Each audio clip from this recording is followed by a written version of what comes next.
کیا حال ہے سب کا؟ الحمدللہ. نحمده ونصلی علی رسولہ الکریم، اما بعد فاعوذ باللہ من الشیطان الرجیم. بسم اللہ الرحمن الرحیم. رب اشرح لی صدری ویسر لی امری واحلل عقدۃ من لسانی یفقہوا قولی. سفیان ثوری کہتے ہیں، جس شخص کے ساتھ اللہ بھلائی کا ارادہ کرتا ہے اس کے لیے علم حاصل کرنے اور اس کے حفظ سے بہتر کوئی عمل نہیں پاتا. یعنی انسان کی خوش قسمتی کے دروازے کھل جاتے ہیں اگر وہ علم کے رستے پر چل پڑتا ہے، کیونکہ اس کو نیکی کے نئے نئے کام کرنے کے طریقے معلوم ہوں گے جس سے وہ اپنی آخرت میں بہت بڑا نفع کما سکتا ہے. تو جو شخص علم حاصل کرتا ہے اور صرف علم حاصل ہی نہیں کرتا، صرف ریسیو نہیں کرتا، بلکہ اس کو ریٹین بھی کرتا ہے، اس کو یاد بھی رکھتا ہے. یعنی حفظ کرنے کا مطلب یہ نہیں کہ صرف اس وقت رٹ لیا جائے، بلکہ اس کو عمل کے وقت یاد بھی رکھا جائے. تو ایسا شخص ہی خوش قسمت ہے اور وہ سمجھے کہ اللہ نے اس سے بھلائی کا ارادہ کر لیا ہے. حسن بن صالح کہتے ہیں، لوگ یقیناً اپنے دین میں اسی طرح اس علم کے محتاج ہوں گے جس طرح اپنی دنیا میں کھانے پینے کے محتاج ہوتے ہیں. یعنی ہمارے جسم کو جیسے کھانے پینے کی ضرورت ہوتی ہے، اسی طرح دین کے معاملے میں ہمیں علم کی ضرورت ہوتی ہے، علم کی محتاجی ہوتی ہے. تو اللہ سبحانہ وتعالی ہمیں اس رستے پر چلائے رکھے اور ایسا علم عطا کرے جس سے ہمارے دین و دنیا دونوں سنور جائیں. 19واں پارہ. اعوذ باللہ من الشیطان الرجیم. بسم اللہ الرحمن الرحیم. وقال الذین لا یرجون لقاءنا لولا انزل علینا الملائکۃ او نرى ربنا لقد استكبروا في أنفسهم وعتوا عتوا كبيرا. يوم يرون الملائكة لا بشرى يومئذ للمجرمين ويقولون حجرا محجورا. شروع کرتی ہوں اللہ کے نام سے جو بے انتہا مہربان نہایت رحم فرمانے والا ہے. اور جو لوگ ہم سے ملنے کی امید نہیں رکھتے وہ کہتے ہیں ہم پر فرشتے کیوں نہیں اترے، یا ہم ہی اپنے رب کو آنکھوں سے دیکھ لیں. یہ اپنے دل میں بہت بڑے بن بیٹھے ہیں اور بہت بڑی سرکشی میں مبتلا ہو چکے ہیں.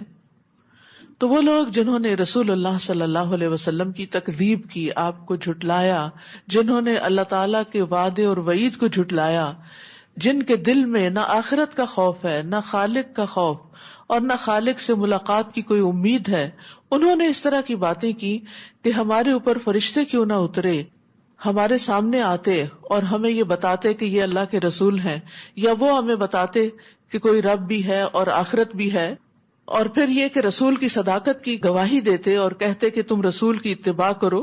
تو یہ بات انہوں نے کسی واقعی حقیقی ضرورت کے تحت نہیں کی، بلکہ اس کا سبب صرف تکبر اور سرکشی ہے، کیونکہ انہوں نے اپنے دل میں اپنے آپ کو بہت بڑا سمجھ رکھا ہے.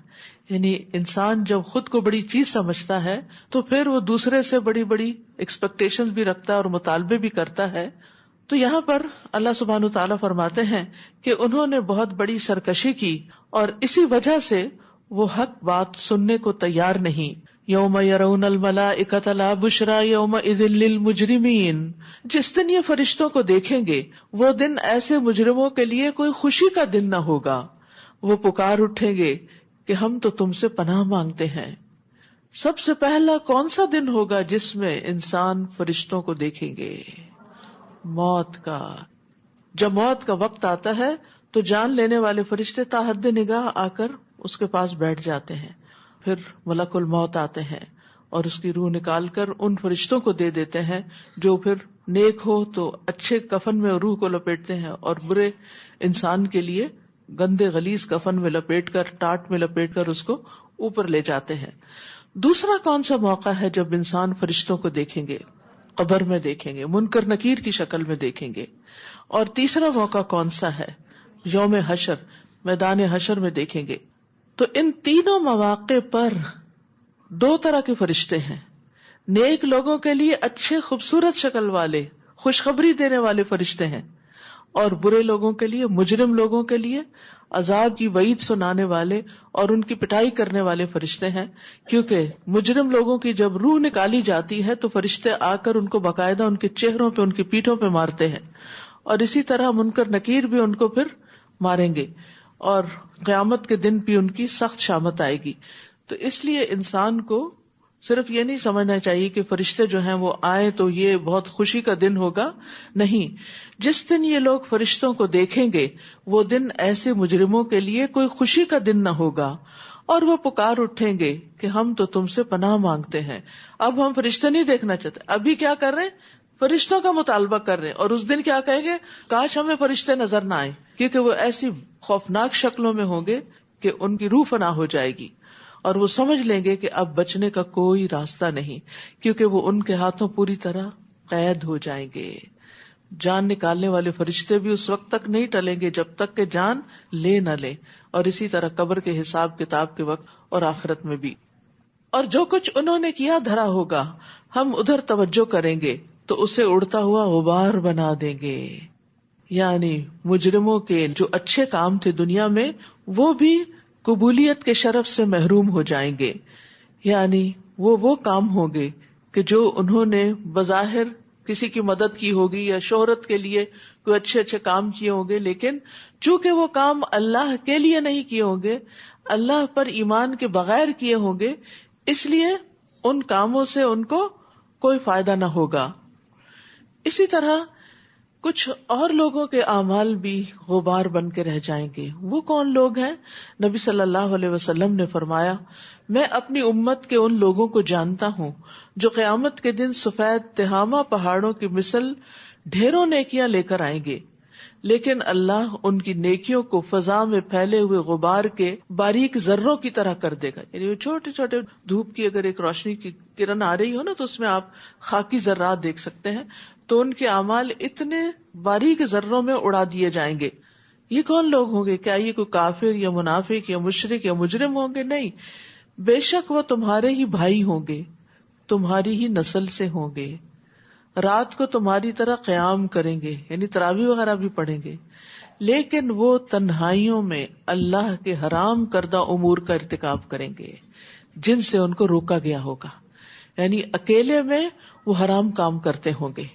تو اب حرام کاموں کے اندر بہت ساری چیزیں آ جاتی ہیں، جس میں فحش کام بھی آ جاتے ہیں، زنا آ جاتا ہے، اسکرین کے اوپر غلط چیزیں سننا دیکھنا، یہ چیزیں بھی آتی ہیں. اسی طرح چپ کے غیبت کرنا، یا اور اسی طرح کے جن چیزوں کو بھی اللہ نے حرام قرار دیا ہے وہ ان کا ارتکاب کریں گے. تو ایک مومن جو ہوتا ہے وہ باطن اور ظاہر میں نیک ہوتا ہے، وہ تنہائی میں بھی اپنے رب سے ڈرتا ہے اور سب کے سامنے بھی اپنے رب سے ڈرتا ہے. وہ صرف ایک پبلک فگر نہیں ہوتا کہ اس نے لوگوں کے سامنے کوئی نیکی کے جھنڈے لہرائے ہوئے ہوں تو لوگ اس کو واہ واہ کریں. نہیں، وہ اپنی تنہائی میں بھی اللہ کے سامنے روتا ہے اور ڈرتا ہے، اور یہ انتہائی ضروری ہے، ورنہ انسان کے نیک اعمال بھی ضائع ہونے کا اندیشہ ہے. اصحاب الجنت یومئذ خیر مستقرا واحسن مقیلا. اس دن اہل جنت کا ٹھکانہ ہی یعنی جنت ہوگا، اور بہترین ٹھکانہ ہوگا، اور بہترین قیلولہ کرنے کا مقام ہوگا. احسن مقیلا یعنی دوپہر کو آرام کرنے کا بہترین مقام ان کو ملے گا. یعنی اس سے پتہ چلتا ہے کہ قیلولہ کی کتنی اہمیت ہے، کہ اہل جنت بھی قیلولہ کریں گے، یعنی ساری نعمتوں کو انجوائے کرتے ہوئے. آپ نے دیکھو گا عید کے دن جیسے آپ بہت زیادہ خوش ہوتے ہیں اور اچھا کھاتے پیتے ہیں، پھر اس کے بعد آپ کا دل کیا چاہتا ہے؟ تھوڑی دیر سستانے کو. تو جنت میں اگرچہ ہر طرف نعمتیں اور راحتیں ہی ہوں گی، لیکن ان کو پا کر بھی انسان کا دل چاہے گا کہ اب تھوڑی دیر کے لیے سستا لوں. قیلولہ جو ہے یہ سنت ہے اور ایک عبادت سمجھ کر کرنا چاہیے، اور اس کے دنیاوی بھی بہت سے فائدے ہیں. اور اگر انسان بالکل قیلولہ نہیں کرتا تو رسول اللہ صلی اللہ علیہ وسلم نے فرمایا قیلولہ کرو، بے شک شیاطین قیلولہ نہیں کرتے. اور قیلولہ کوئی 2 گھنٹے کی سلیپ نہیں ہوتی، بلکہ چند منٹ کے لیے بھی آنکھیں بند کر کے خاموش ہو کے اپنے آپ کو شٹ ڈاؤن کر لینا چاہیے. انس رضی اللہ عنہ کہتے ہیں کہ ام سلیم نبی صلی اللہ علیہ وسلم کے لیے چمڑے کا فرش بچھا دیتی تھی، یعنی بیڈ سا بنا دیتی تھی، اور آپ ان کے ہاں اسی چمڑے کے فرش پر قیلولہ کرتے تھے۔ حضرت عمر سے روایت ہے، وہ کہتے ہیں کہ ابن مسعود کے دروازے پر کبھی کبھار قریش کے مرد بیٹھا کرتے تھے، جب سایہ ڈھل جاتا تو ابن مسعود کہتے اٹھ جاؤ، اب جو قیلولہ کرنے سے باقی رہ گیا وہ شیطان کا حصہ ہے۔ اس کے بعد وہ جس آدمی کے پاس بھی گزرتے اس کو کام سے اٹھا دیتے تھے کہ اٹھو اور قیلولہ کرو، یعنی اتنا اپنے لیے اہم قرار دیتے۔ اسحاق بن عبداللہ کہتے ہیں قیلولہ کرنا نیک لوگوں کے عمل سے ہے، یہ دل کو مضبوط کرنے والا ہے اور رات کے قیام پر قوت دینے والا ہے، یعنی قیلولہ سے رات کا قیام آسان ہو جاتا ہے۔ اس دن آسمان کو چیرتے ہوئے ایک بادل نمودار ہوگا اور فرشتوں کے پرے اتار دیے جائیں گے۔ اس دن حقیقی بادشاہی رحمان کی ہوگی اور یہ دن کافروں کے لیے بڑا سخت ہوگا۔ اس دن ظالم اپنے ہاتھوں کو کاٹے گا اور کہے گا کاش میں نے رسول کے ساتھ ہی اپنی روش اختیار کی ہوتی، رسول کے ساتھ ہی اپنا راستہ بنایا ہوتا۔ تو یاد رکھیے قیامت کے دن جن باتوں پر انسان کو سخت ندامت ہوگی، پریشانی ہوگی، اور انسان اپنے ہی ہاتھوں کو کاٹے گا اور اپنے آپ کو ملامت کرے گا، ان میں سے ایک بات یہ کہ اس نے رسول کا طریقہ، سنت کا طریقہ کیوں نہیں اپنایا۔ ام سلمہ سے مروی ہے کہ انہوں نے نبی صلی اللہ علیہ وسلم کو منبر پر یہ فرماتے ہوئے سنا، اے لوگو، جس وقت میں حوض پر تمہارا منتظر ہوں گا اور تمہیں گروہ در گروہ لایا جائے گا اور راستے تمہیں متفرق کر دیں گے، یعنی ادھر ادھر ہو جاؤ گے، تو میں تمہیں آواز دے کر کہوں گا کہ اس راستے کی طرف آ جاؤ، تو میرے پیچھے سے ایک منادی پکار کر کہے گا انہوں نے آپ کے بعد دین کو بدل دیا تھا، اس پر میں کہوں گا یہ لوگ دور ہو جائیں، یہ دور ہو جائیں، یعنی وہ طریقہ جو نبی صلی اللہ علیہ وسلم چھوڑ کر گئے اور جس پر صحابہ قائم رہے اور جس پر بعد کی جنریشنز قائم رہی، اس طریقے کو چھوڑ کر تجدید کے نام پر اور ماڈرنزم کے نام پر دین میں نئے نئے کانسیپٹس ایجاد کر دینا اور اجماع کے راستے سے ہٹ جانا، یہ انسان کے لیے بہت خطرناک طریقہ ہے، اور قیامت کے دن اس پر انسان کو ایسی ندامت ہوگی کہ کاش میں وہی طریقہ اختیار کرتا جو رسول اللہ صلی اللہ علیہ وسلم کا طریقہ تھا۔ یا ویلتا لیتنی لم اتخذ فلانا خلیلا، کاش میں نے فلاں شخص کو دوست نہ بنایا ہوتا، کیونکہ عام طور پر انسان ایسے دوستوں کے ہاتھوں بہکتا ہے، وہ کسی خاص راستے پہ چلتے ہیں اور پھر جو ان کے قریبی یا لائک مائنڈیڈ لوگ ہوتے ہیں ان کو بھی اپنی طرف گھسیٹتے ہیں یا گھسیٹنے کی کوشش کرتے ہیں۔ تو اس وقت انسان اس بات کے لیے تو اپنے آپ کو ملامت کرے گا ہی کہ اس نے رسول کا راستہ کیوں نہ اختیار کیا، ساتھ ہی وہ اپنے اس دوست کو بھی برا بھلا کہے گا جس نے اس کو اصل راستے سے ہٹا کر گمراہی کے راستے پہ ڈال دیا۔ اس نے تو میرے پاس نصیحت آ جانے کے بعد مجھے بہکا دیا، اور شیطان تو انسان کو مصیبت پڑنے پر چھوڑ جانے والا ہے۔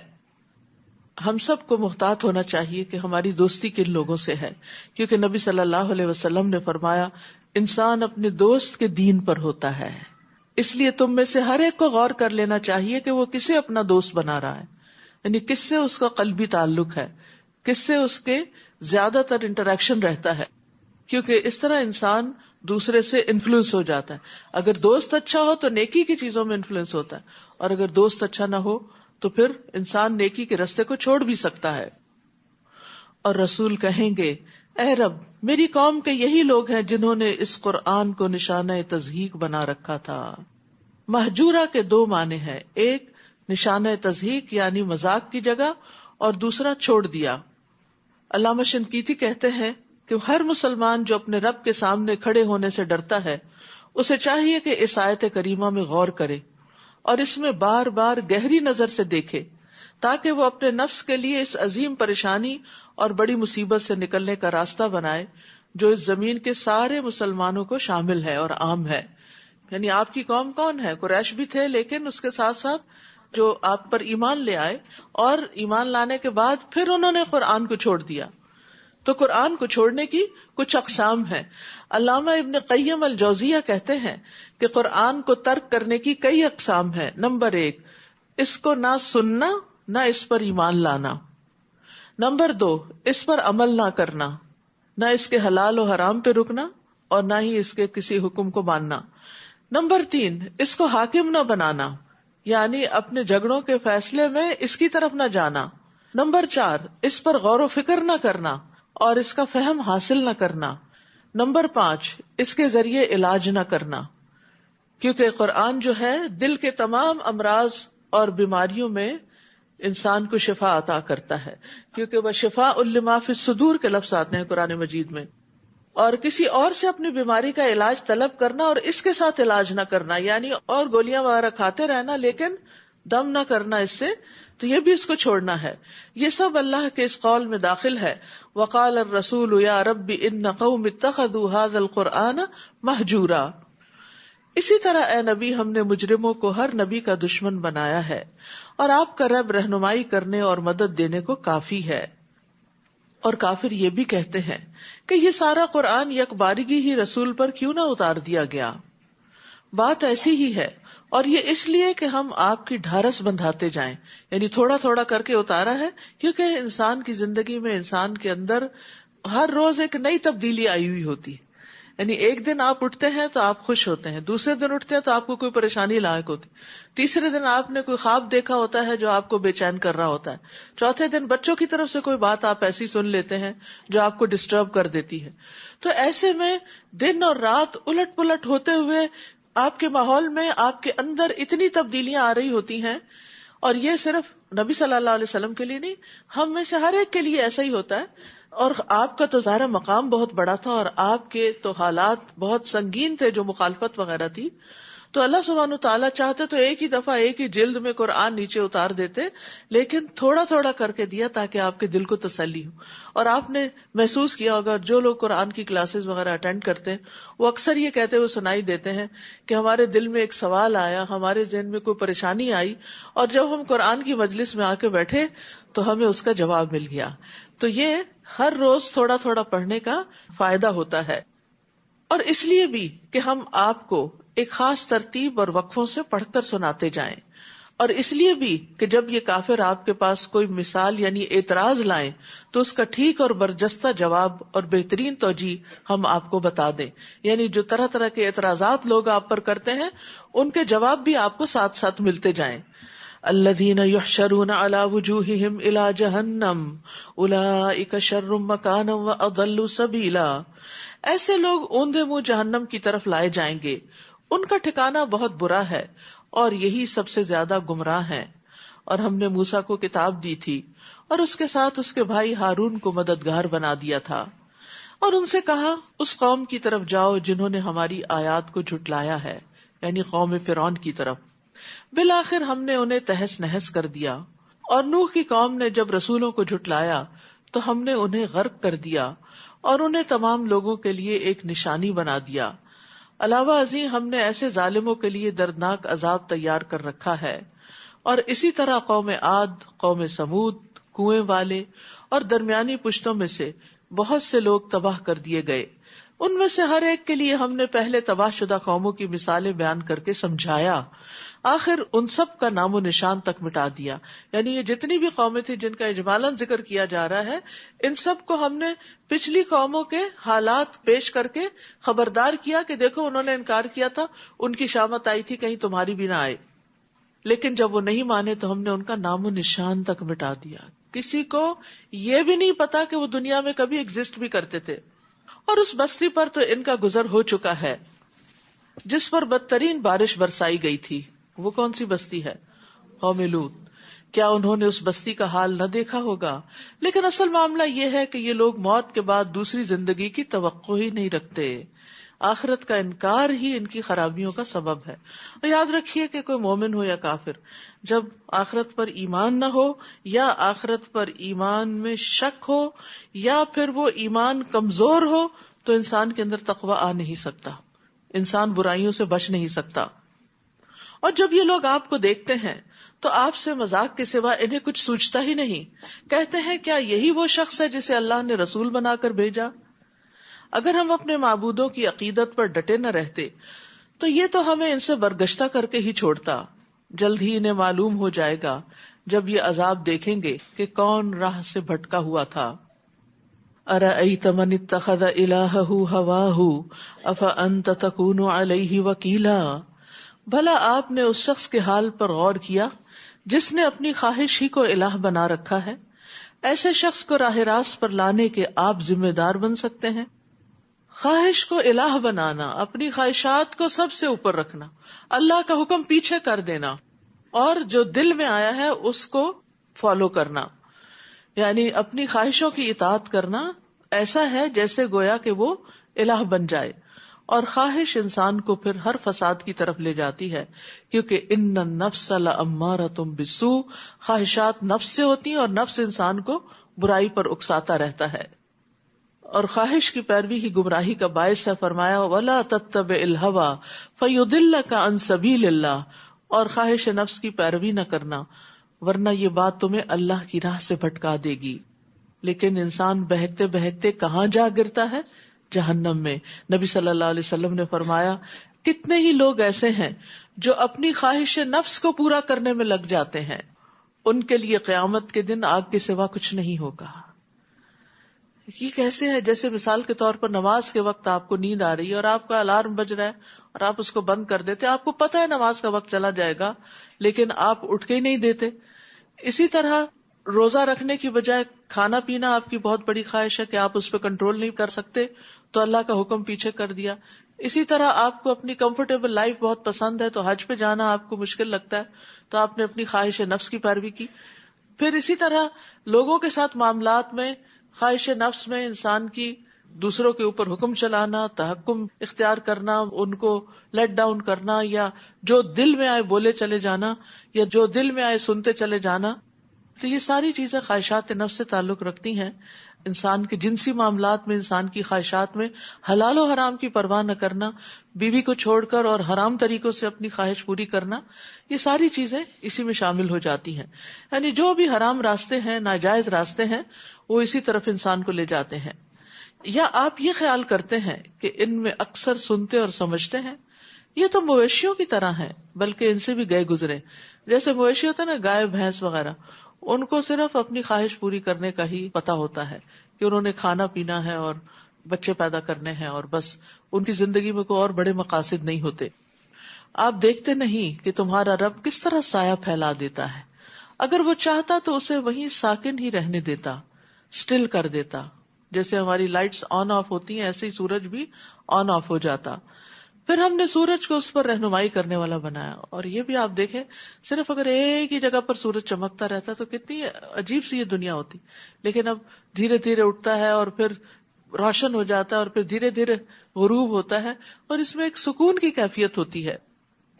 اور پھر اس سے اوقات کا بھی پتہ چلتا رہتا ہے کہ صبح ہے، یہ شام ہے.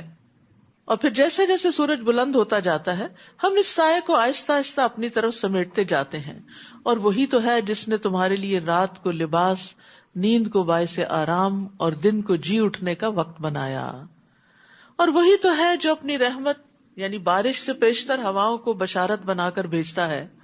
اور ہم نے ہی آسمان سے صاف ستھرا پانی اتارا ہے تاکہ ہم اس پانی سے مردہ علاقے کو زندہ کر دیں اور اپنی مخلوق میں سے بہت سے جانوروں اور انسانوں کو سیراب کریں.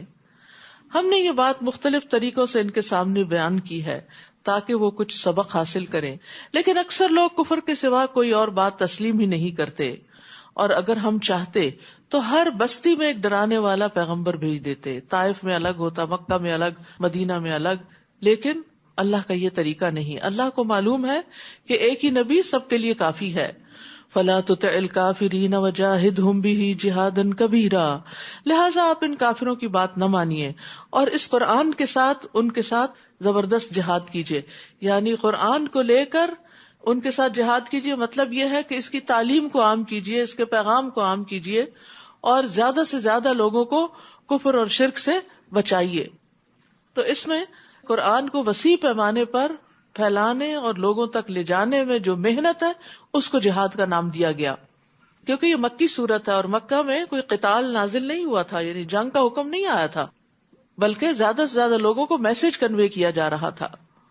اور وہی تو ہے جس نے دو سمندروں کو ملا رکھا ہے، جن میں سے ایک کا پانی لذیذ اور شیریں ہے اور دوسرے کا کھاری کڑوا ہے، پھر ان کے درمیان ایک پردہ اور سخت روک کھڑی کر دی ہے. اور وہی ہے جس نے پانی یعنی نطفے سے انسان کو پیدا کیا، پھر میاں بیوی سے نسب اور سسرال کا سلسلہ چلایا، اور آپ کا رب بڑی ہی قدرت والا ہے۔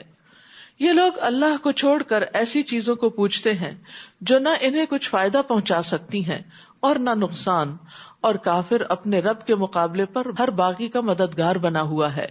اور اے نبی، ہم نے تو بس آپ کو خوشخبری دینے والا اور ڈرانے والا ہی بنا کر بھیجا ہے۔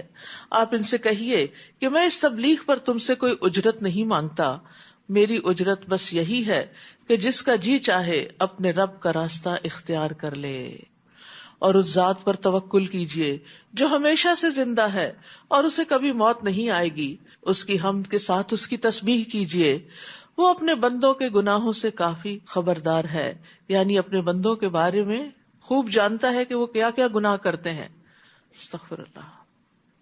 اس لیے انسان لوگوں سے ڈرے تو فائدہ کوئی نہیں، لوگوں سے چھپ کے گناہ کرے تو فائدہ نہیں، کیونکہ گناہ کا اصل نقصان جہاں ہے یا جس کی طرف سے گناہ پہ سزا ملنے والی، وہ تو ہر جگہ ہی دیکھ رہا ہے۔ لوگ دیکھ رہے ہوں یا نہ دیکھ رہے ہوں، وہ ہر جگہ دیکھ رہا ہے، تو اس لیے چھپ کے بھی گناہ کرنے کا فائدہ نہیں، کیونکہ وہ بھی اللہ کی نظر میں ہے۔ کون ہے اللہ؟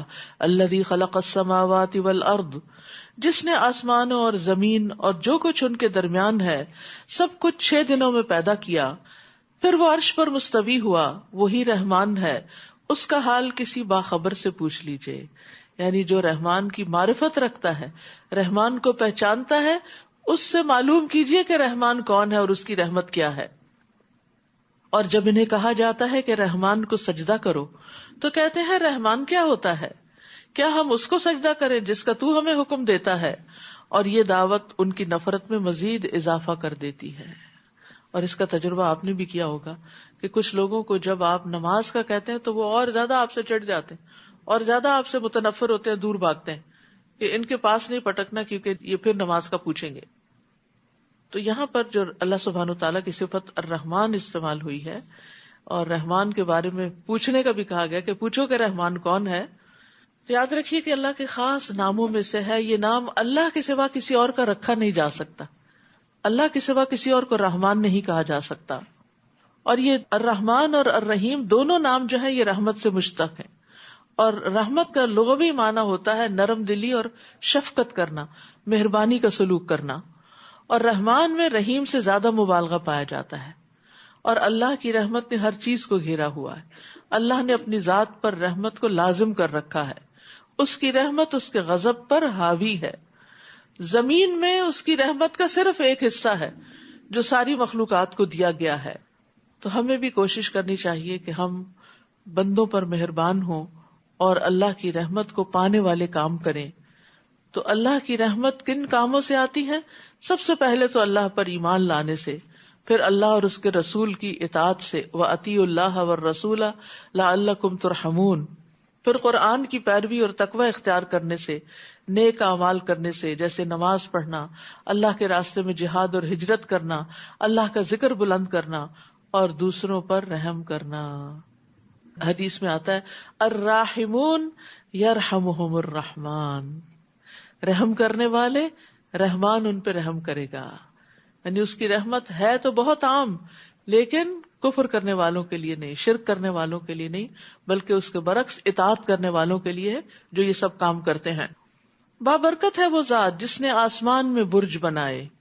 برج فرشتوں کے خاص مقامات ہوتے ہیں جہاں وہ اپنے کچھ امور طے کرتے ہیں، اور شیاطین بھی بعض اوقات وہیں جا کے چھپنے کی کوشش کرتے تھے۔ بابرکت ہے وہ ذات جس نے آسمان میں برج بنائے اور آسمان میں چراغ یعنی سورج اور چمکتا ہوا چاند پیدا کیا، اور وہی ہے جس نے رات اور دن کو بار بار ایک دوسرے کے بعد آنے والا بنایا۔ اب جو چاہے اس سے سبق حاصل کر لے اور جو چاہے شکر گزار بنے۔ رات اور دن ایک دوسرے کے پیچھے آتے جاتے ہیں، اللہ نے ان کو یاد دہانی کا ذریعہ بھی بنایا ہے۔ دن آتا ہے پھر رات آتی ہے، تاکہ جو کام دن میں چھوٹ جائیں وہ رات کو کر لیں، جو رات میں چھوٹ جائیں وہ دن کو کر لیں۔ یعنی اگر دن میں کچھ نیکیوں میں کمی رہ گئی ہے تو رات کو پوری کر لیں، اور اگر رات میں کوئی رہ گئی ہے تو دن میں، اگر رات کی نماز رہ گئی کسی وجہ سے تو دن میں وہ نوافل ادا کر لیں، اور اگر دن میں کوئی کمی بیشی رہ گئی تو رات کو اٹھ جائیں۔ کیونکہ انسان کی طبیعتیں بھی بدلتی رہتی ہیں، کبھی اچھا حال ہوتا ہے، کبھی بیزار ہوتا ہے، کبھی تھکن ہوتی ہے، کبھی آرام کی کیفیت ہوتی۔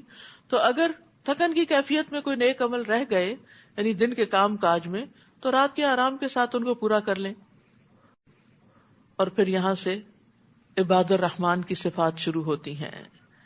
رحمان کے بندے جو خاص بندے ہیں، وہ پیچھے رحمان کا ذکر ہوا نا، تو اب رحمان کے بندے وہ ہیں جو یہ کام کریں تاکہ وہ رحمان کی رحمت کو پائیں. وہ کون ہیں؟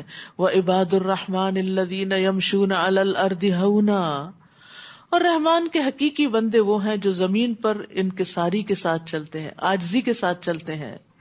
اور اگر جاہل ان سے مخاطب ہوں تو بس سلام کہہ کر کنارہ کش رہتے ہیں، یعنی جہالت کے جواب میں بھلی بات کرتے ہیں، بد کلامی نہیں کرتے، فحش گوئی نہیں کرتے، بد مزاجی سے نہیں کام لیتے.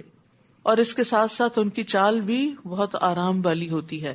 آرام سے مراد یہ نہیں کہ سست چال ہوتی ہے، بلکہ قدم جما کے، شور کیے بغیر اور بھاگے دوڑے بغیر، دوسروں کو تکلیف دیے بغیر باوقار اور پرسکون انداز میں چلتے ہیں، کیونکہ چال بھی انسان کی شخصیت کی عکاس ہوتی ہے. اور جو اپنے رب کے حضور سجدہ اور قیام میں راتیں گزارتے ہیں، الحمدللہ اگر سارا سال نہیں تو رمضان میں، اور رمضان سارا بھی نہیں تو رمضان کے آخری عشرے میں راتیں عبادت میں گزرتی ہیں.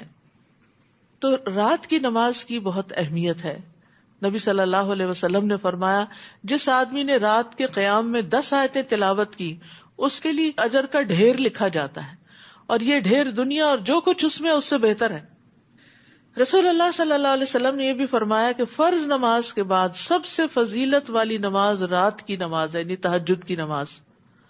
نبی صلی اللہ علیہ وسلم نے یہ بھی فرمایا، سلام پھیلاؤ، اچھی گفتگو کرو، صلہ رحمی کرو، اور راتوں کو جب لوگ سو رہے ہوں تو تم قیام کرو، تم سلامتی کے ساتھ جنت میں داخل ہو جاؤ گے. والذین یقولون ربنا اصرف عنا عذاب جہنم ان عذابها کان غراما. اور وہ جو کہتے ہیں، اے ہمارے رب جہنم کے عذاب سے ہمیں بچائے رکھنا، کیونکہ اس کا عذاب ٹلنے والا نہیں، اس کی ہیٹ کم نہیں ہوگی، زیادہ ہی ہوگی. یعنی ہوتا ہے نا کہ جب گرمی آتی ہے تو انسان تھوڑا اس سے مانوس ہوتا ہے، تو پھر گرمی کم لگتی ہے. شروع میں ایک دم جب چینج ہوتی ہے تو طبیعت پہ بڑی بھاری گزرتی ہے. جہنم میں کیا ہوگا کہ آگ سے جب تھوڑا سا بھی مانوس ہونے لگے تو اس کی ہیٹ انکریز کر دی جائے گی. فَلَن نَزِيدَكُمْ إِلَّا عَذَابًا. ہم نہ اضافہ کریں گے مگر عذاب میں ہی، یعنی جہنم کے عذاب میں کمی نہیں ہوگی، بلکہ جب اس کی شدت ذرا کم محسوس ہونے لگی تو اس کا ٹیمپریچر اور اس کی سزائیں اور بڑھا دی جائیں گی. ہم سب کو خاص طور پر اس کی دعا کرنی چاہیے، کیونکہ فمن زحزح عن النار وادخل الجنۃ فقد فاز، کہ جو آگ سے بچا لیا گیا اور جنت میں داخل کر دیا گیا وہ کامیاب ہو گئے. یہ اصل کامیابی. اور یہاں سے تو ہمیشہ کے گھر میں داخل ہونا ہے نا، یعنی ہمیشہ کی زندگی کو شروع ہونا ہے. تو اس لیے بہت ضروری ہے کہ ہم اس کی فکر کریں اور جہنم سے پناہ مانگیں. رسول اللہ صلی اللہ علیہ وسلم نے فرمایا، اللہ سے جہنم کے عذاب کی پناہ مانگا کرو، یعنی اس سے بچنے کی. رسول اللہ صلی اللہ علیہ وسلم نے فرمایا، جو شخص 3 مرتبہ جہنم سے پناہ مانگ لے، جہنم خود کہتی ہے کہ اللہ اس بندے کو مجھ سے بچا لے. تو ہر روز کم از کم 3 بار ضرور دعا کرنی چاہیے کہ اللہ تعالیٰ ہمیں جہنم سے بچا کے رکھے. اور جب ہم جہنم سے بچنے کی دعا کریں گے اور فکر کریں گے نا، تو پھر وہ کام بھی چھوڑیں گے جو جہنم میں لے جانے والے ہیں. انہا ساءت مستقرا و مقاما.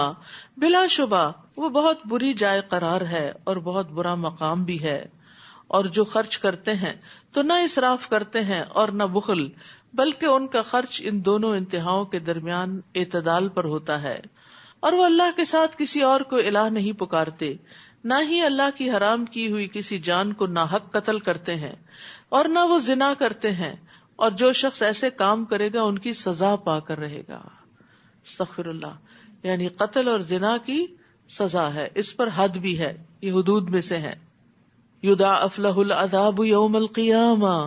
قیامت کے دن اس کا عذاب دگنا کر دیا جائے گا. وَيَخْلُدْ فِيهِ مُهَانًا. اور وہ ذلیل ہو کر اس میں ہمیشہ کے لیے پڑا رہے گا. إِلَّا مَن تَابَ وَآمَنَ وَعَمِلَ عَمَلًا صَالِحًا. ہاں جو شخص توبہ کر لے اور ایمان لے آئے اور نیک عمل کرے تو ایسے لوگوں کی برائیوں کو اللہ تعالیٰ نیکیوں سے بدل دے گا، اور اللہ بہت بخشنے والا، رحم کرنے والا ہے۔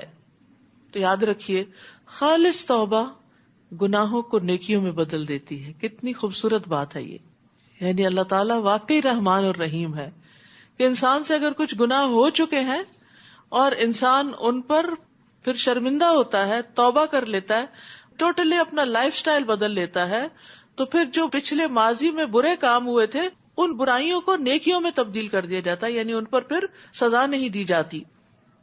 یعنی قیامت کے دن اگرچہ اس کے اعمال نامے میں وہ لکھے ہوں گے مگر اس کو سزا نہیں ملے گی، ان پر اس کو نقصان نہیں دیں گے، کیونکہ ان الحسنات یذہبن السیئات، بے شک نیکیاں برائیوں کو دور کر دیتی ہیں۔ رسول اللہ صلی اللہ علیہ وسلم نے فرمایا، اس شخص کی مثال جو برائیاں کرنے کے بعد نیکیاں کرتا ہے اس آدمی کی طرح ہے جس پر ایسی تنگ زرہ ہو کہ جس سے اس کا گلا گھٹ رہا ہو۔ آدمی جب نیکی کرتا ہے تو ایک کڑا ٹوٹ جاتا ہے، پھر دوسری نیکی کرتا ہے دوسرا کڑا ٹوٹ جاتا ہے، یہاں تک کہ وہ زرہ ٹوٹ ٹوٹ کر زمین پر آ جاتی ہے۔ یعنی گناہ جو ہے وہ انسان کو جکڑ لیتے ہیں، اس کے دل کو بھی پکڑ لیتے ہیں اور اوور آل بھی اس کو جکڑ لیتے ہیں، یعنی ایسا انسان ریلیکس نہیں ہوتا، خوش نہیں ہوتا۔ تو توبہ جو ہے وہ ایک ایک وہ جو کڑا ہے جس نے انسان کو جکڑا ہوا ہے اس کو توڑنا شروع کر دیتی ہے، اور ایک ایک نیکی جو ہے وہ انسان کو شرح صدر عطا کرتی۔ جیسا کہ آپ نے محسوس کیا ہوگا کہ جب آپ تراویح پڑھتے ہیں، قرآن کی تلاوت کرتے ہیں، ذکر اذکار کرتے ہیں، صدقہ خیرات کرتے ہیں، قرآن کی تفسیر سنتے ہیں، یہ سب نیکی کے کام ہے نا، تو اس سے آپ کے اندر، آپ کے دل کی گھٹن میں ضرور کمی واقع ہوتی ہے۔ اور جو شخص توبہ کرے اور نیک عمل کرے تو وہ گویا اللہ کی طرف یوں رجوع کرتا ہے جیسا کہ رجوع کرنے کا حق ہے، اور جو جھوٹی گواہی نہیں دیتے اور جب کسی لغو کام پر ان کا گزر ہو تو شریف آدمیوں کی طرح وقار سے گزر جاتے ہیں، یعنی جھوٹ، کھیل کود اور بری باتوں سے بھری مجلسوں سے اعراض برتتے ہیں، بری باتیں کرنے والے لوگوں کے ساتھ شامل نہیں ہوتے بلکہ ان کے اندر حیا ہوتی ہے اور وہ ایسی مجلسوں میں جاتے بھی نہیں ہیں۔ ابن قیم کہتے ہیں کہ اللہ سبحانہ وتعالی نے عباد الرحمان کی اس بات پہ تعریف فرمائی ہے کہ وہ جھوٹی مجلسوں میں جانا چھوڑ دیتے، یعنی ایسے مجالس میں نہیں جاتے جہاں جھوٹ فریب کا کاروبار ہو یا دھوکہ دہی ہو یا پھر جھوٹی باتیں پھیلائی جا رہی ہو، ان جگہوں کو وہ چھوڑ دیتے ہیں۔ تو فرمایا تو اس کا کیا حال ہوگا جو جھوٹ بولے اور اس پر عمل کرے، پھر اس کی کیسی پکڑ ہوگی۔ جو شخص جھوٹ سے نہ بچے اس کا تو روزہ بھی قبول نہیں ہوتا۔ من لم يدع قول الزور والعمل به والجهل فليس لله حاجة ان يدع طعامه وشرابه، جو شخص جھوٹ بات کرنا اور اس پر عمل کرنا اور جہالت کی باتوں کو نہیں چھوڑتا تو اللہ کو اس کے روزے کی کوئی ضرورت نہیں کہ وہ اپنا کھانا اور پینا چھوڑ دے۔ اور جب انہیں اپنے رب کی آیات سے نصیحت کی جاتی ہے تو ان پر اندھے اور بہرے ہو کر نہیں گرتے بلکہ ان کا گہرا اثر قبول کرتے ہیں۔ رب کی آیات کو بس اندھوں بہروں کی طرح نہیں سنتے۔ بہرا وہ ہوتا نا جس کے کان کو آواز لگے بھی تو اس کو سنائی نہیں دیتا اور اندر نہیں کچھ بھی اترتا، سمجھ کچھ نہیں آتی کہ دوسرا کیا کہہ رہا ہے۔ تو اسی طرح قرآن کو بس صرف اس طرح سننا کہ کچھ سمجھ نہ آئے تو یہ بھی درست نہیں۔ اس کا یہ مطلب نہیں کہ قرآن سننا چھوڑ دے انسان، اس کا کیا مطلب ہے کہ قرآن کو سمجھنے کی کوشش کرے۔ اور وہ جو دعا کرتے ہیں ربنا ہب لنا من ازواجنا وذریاتنا قرۃ اعین واجعلنا للمتقین اماما، اے ہمارے رب ہمیں اپنے ازواج اور اولاد کی طرف سے آنکھوں کی ٹھنڈک عطا کر اور ہمیں متقی لوگوں کا پیشوا بنا۔ قرضی کہتے ہیں مومن کی آنکھ کو اس بات سے بڑھ کر ٹھنڈا کرنے والی اور کوئی چیز نہیں کہ وہ اپنی بیوی اور اپنی اولاد کو اللہ کا مطیع فرما دیکھے۔ اور آپ نے محسوس کیا ہوگا کہ جب آپ کے بچے کو نیکی کا کام کرتے ہیں تو جو آپ کو خوشی ہوتی ہے وہ کسی بڑی دولت کے کما لانے پر بھی نہیں ہوتی۔ تو اس سے یہ بھی پتہ چلتا ہے کہ ہمیں اپنی اولاد کی اچھی تربیت بھی کرنی چاہیے اور انہیں با ادب بنانا چاہیے، دوسروں کے فائدے کا بنانا چاہیے، امت کی اور تمام انسانیت کی خیرخواہی کرنے والا بنانا چاہیے۔ اور اسی طرح یہاں پر یہ جو لفظ ازواج ہے نا، اس کا اطلاق شوہر کے لیے بھی ہوتا ہے، بیوی کے لیے بھی ہوتا ہے اور ساتھیوں کے لیے بھی ہوتا ہے جن کے ساتھ مل کے انسان کام کرتا ہے۔ ٹھیک ہے، یعنی ازواج جو ہے وہ صرف شوہر بیوی ہی نہیں ہوتے بلکہ جن لوگوں کے ساتھ انسان مل کے نیکی کے کام کرتا ہے، اچھے اچھے کام کرتا ہے، جو ہمارے ساتھ رہتے ہیں، جن کے ساتھ ہمارے دن کا ایک بڑا حصہ گزرتا ہے، تو یا اللہ وہ ہمارے لیے فتنہ نہ ہو، وبال جان نہ ہو، بلکہ ہماری آنکھوں کی ٹھنڈک ہو۔ آپ دیکھیں جب اچھے لوگوں کے ساتھ مل کے ہم کام کرتے ہیں نا تو بھاری سے بھاری کام آسان ہو جاتا ہے۔ آپ دیکھیں کہ جو لوگ جاب کرتے ہیں، کام کرتے ہیں، دو طرح کے ہوتے ہیں۔ ایک وہ ہوتے ہیں جنہیں ہر روز صبح اٹھ کے بخار چڑھا ہوتا ہے کہ ہائے کام پہ جانا ہے۔ اس کی ایک بڑی وجہ کیا ہے؟ باس ایسا ہے کہ جو کبھی شرافت سے بات ہی نہیں کرتا، کبھی انسانوں جیسی بات ہی نہیں کرتا۔ کولیگز ایسے ہیں جو ہر وقت جڑیں کاٹنے کو تیار ہیں۔ لیکن کچھ جگہیں ایسی ہوتی ہیں کہ جہاں انسان کام کرتا ہے تو رات کو سوتے ہوئے بھی مسکرا کے سوتا ہے کہ صبح پھر ہوگی، اور پھر صبح جائیں گے، اور پھر صبح اچھے اچھے کام کریں گے اور مل کے کام کریں گے۔ تو یہ بہت بڑی نعمت ہوتی۔ تو آج کے بعد جب یہ دعا مانگے نا تو اس میں صرف گھر والوں کی نہیں مانگے، اپنے ساتھیوں کے لیے بھی مانگے کہ اللہ انہیں بھی ہماری آنکھوں کی ٹھنڈک بنا۔ کیونکہ بعض دوست ایسے ہوتے ہیں کہ جو ہمیں اچھے بھی لگتے ہیں لیکن ہمارے لیے بڑی مصیبت بھی بن جاتے ہیں، یعنی بہت ڈسٹرب بھی کرتے ہیں طرح طرح کی غلط باتیں کر کے یا غیبت کر کے، کیونکہ کچھ دوستوں نے تو دوستوں کو ڈسٹ بن بنایا ہوتا ہے، یعنی جو بری بات دیکھی، جو ایکسپیرینس ہوا وہ لا کے ان پہ ڈمپ کر دیا، اور باقاعدہ کال کر کے یا میسج کر کے کوئی نہ کوئی بری خبر سناتے رہتے ہیں آپ کو، کیونکہ ان کا اپنا دماغ خراب ہوتا ہے، خود نیگیٹو تھنکنگ ہوتی ہے، لہٰذا ہر ایک سے وہ لڑائی کر رہے ہوتے ہیں اور پھر اپنی لڑائیوں کی داستانیں آپ کو سناتے ہیں۔ تو ایسے لوگوں سے بھی پناہ مانگنی چاہیے کہ اللہ یا وہ ٹھیک ہو جائے یا پھر ہمیں ان سے نجات دے، کیونکہ انسان کا سارا دن خراب ہو جاتا ہے جب صبح صبح ہی انسان کے ایسے لوگوں سے واسطہ پڑے یا ایسے لوگوں کی بات سنے۔ اس کے برعکس جب آپ کسی کو صبح صبح ملاقات کریں، ہنستے مسکراتے ویلکم کرتے ہوئے، تو پھر آپ دیکھیں دن کیسے گزرے گا اور زندگی کتنی خوشگوار ہو جائے گی، اور نیکی کے بڑے بڑے کام، بھاری بھاری کام آپ کے لیے آسان ہو جائیں گے۔ اور پھر اس میں یہ بھی ہے کہ وَجَعَلْنَا لِلْمُتَّقِينَ إِمَامًا، کہ اللہ جو ہمارے فالوورز ہوں، جن کی ہم امامت کریں، وہ بھی متقی ہوں، کیونکہ جس انسان کے فالوورز متقی ہوتے ہیں وہ امام کو بھٹکنے نہیں دیتے۔ جیسے امام نماز پڑھا رہا ہوتا ہے، اتنی سی بھی غلطی کرے تو پیچھے والا اگر حافظ الرٹ ہے تو وہ کیا کرے گا، وہ زیر زبر کو بھی جانے نہیں دیتا آگے، لیکن اگر وہی غافل کھڑے ہیں پیچھے تو بڑی بڑی مسٹیکس کو چھوڑ دیتے ہیں۔ تو اسی طرح اگر ہمارے ساتھی یا ہمارے فالوورز، یا جیسے ایک ماں ہے تو بچے اس کے فالوورز ہیں، نیک بچے ہوں گے تو وہ ماں باپ کو سمجھائیں گے کہ دیکھیں بابا یہ نہیں کریں، دیکھیں ماما یہ نہیں کرے، یہ اللہ نے منع کیا ہے۔ تو یا اللہ ہمیں متقین کے بیچ میں رکھ، اور متقین کے ساتھ ہی ہم وَتَوَفَّنَا مَعَ الْأَبْرَارِ، نیک لوگوں کے ہاتھوں ہماری روح نکلے، اس وقت وہ ہمیں سنبھالنے والے ہوں، نیک لوگ ہمارا جنازہ پڑھنے والے ہوں، تاکہ ہماری آگے کی منزلیں بھی آسان ہوں۔ تو یہ انسان کی بہت بڑی خوش قسمتی، اور اس کے لیے انسان کو دعائیں کرتے رہنا چاہیے، اور یہ دنیا میں بھی انسان کی آنکھیں ٹھنڈی کرتی ہیں، اور آخرت میں بھی انسان کے لیے بہترین دوست ہوں گے۔ یہی وہ لوگ ہیں جو اپنے صبر کا بدلہ بہشت کے بالا خانوں کی صورت میں پائیں گے، وہاں دعائے حیات اور سلام کے ساتھ ان کا استقبال ہوگا، جن میں وہ ہمیشہ رہیں گے۔ کیا ہی اچھی قرارگاہ ہے اور کتنی اچھی قیام گاہ۔ تو 11 صفات کا ذکر ہے یہاں، انکساری اور بردباری، تہجد پڑھنا، اللہ کا خوف رکھنا، فضول خرچی اور بخیلی چھوڑ دینا، شرک سے بچنا، زنا چھوڑ دینا، ناحق قتل نہ کرنا، توبہ کرنا، جھوٹ چھوڑ دینا، بدسلوکی کرنے والے سے درگزر کرنا، حق کی دعوت قبول کرنا، اس بات کا اظہار کرنا کہ وہ اللہ کی بارگاہ میں دعا کرنے کا محتاج ہے۔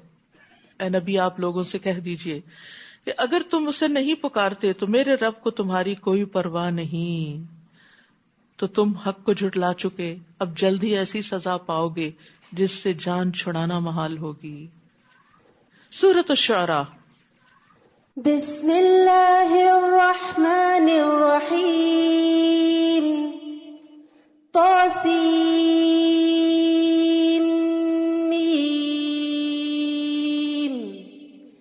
تلک آیات الکتاب المبین لعلک باخع نفسک الا یکونوا مؤمنین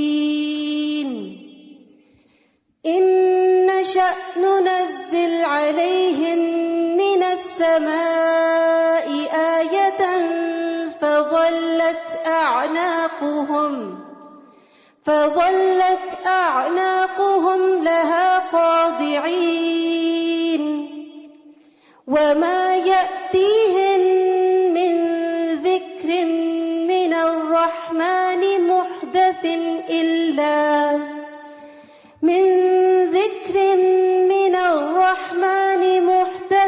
إلا كانوا عنه معرضين. شروع کرتی ہوں اللہ کے نام سے جو بے انتہا مہربان نہایت رحم فرمانے والا ہے. طاسیم میم، یہ وضاحت کرنے والی کتاب کی آیات ہیں. اے نبی، اگر یہ لوگ ایمان نہیں لاتے تو اس غم میں شاید آپ اپنے آپ کو ہلاک ہی کر ڈالیں گے. اگر ہم چاہتے تو ان پر آسمان سے کوئی معجزہ اتار دیتے جس کے آگے ان کی گردنیں جھک جاتی، اور ان کے پاس رحمان کی طرف سے جو بھی کوئی نئی نصیحت آتی ہے تو یہ اس سے منہ موڑ لیتے ہیں. یعنی ان کو قرآن میں کوئی انٹرسٹ نہیں ہوتا اور نبی صلی اللہ علیہ وسلم کی بات کی طرف کوئی توجہ نہیں دیتے. یہ لوگ تکذیب تو کر ہی چکے ہیں، تو اب جلد ہی انہیں ان باتوں کی حقیقی خبریں مل جائیں گی جن کا یہ مذاق اڑایا کرتے تھے. کیا انہوں نے زمین کو نہیں دیکھا کہ ہم نے اس میں کتنی کثیر مقدار میں ہر طرح کی عمدہ نباتات پیدا کی ہے. ان فی ذلک لآیہ وما کان اکثرهم مؤمنین، یقیناً اس میں ایک نشانی ہے لیکن ان میں اکثر ایمان لانے والے نہیں. وَإِنَّ رَبَّكَ لَهُوَ الْعَزِيزُ الرَّحِيمُ، بلا شبہ آپ کا رب ہر چیز پر غالب ہے اور رحم کرنے والا ہے. اس صورت میں 9 مقامات پر ان 2 آیات کی تکرار ہوئی ہے. سب سے پہلی آیت جس سے بات شروع کی گئی وہ کائنات کی نشانی ہے. آیات کونیہ میں سے ہے کہ لوگ کائنات کی نشانیوں پہ غور نہیں کرتے. اگر یہ غور کرتے تو اپنے رب کو پا لیتے، لیکن اکثر لوگ اسی وجہ سے مومن نہیں کہ غور و فکر کا طریقہ ان کا درست نہیں. اور یہاں اللہ تعالیٰ کی 2 صفات کا ذکر ہے، العزیز الرحیم. العزیز ایسی ہستی ہوتی ہے جس کا کوئی ادراک نہیں کر سکتا، اور وہ مخلوقات کی صفات سے بہت بلند ہوتی ہے، جس کا مرتبہ بہت بلند ہوتا ہے، جو کسی کے آگے جھکتا نہیں، جو عقل و فہم سے اتنا دور ہوتا ہے کہ اس کا احاطہ عقل سے نہیں کیا جا سکتا. وہ اپنی ذات میں بے نیاز ہوتا ہے، کسی کا محتاج نہیں ہوتا. وہ ایسی ہستی ہوتی ہے کہ جیسی کوئی اور ہستی ہے ہی نہیں، اور مخلوقات اس کی شدید محتاج ہیں، اس تک رسائی پانا مشکل ہوتا ہے. لیکن اس کے ساتھ چونکہ وہ رحیم ہے اس لیے وہ مخلوق کی دعائیں سنتا ہے.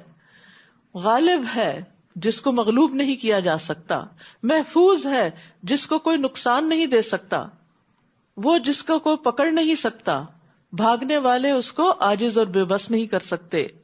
اور الرحیم تو بہت رحم کرنے والا، بار بار رحم کرنے والا ہے، جو مساکین کی فریاد رسی کرتا ہے اور سب کے ساتھ شفقت کا معاملہ کرتا ہے، خواہ وہ اس کی اطاعت کریں یا نہ کریں.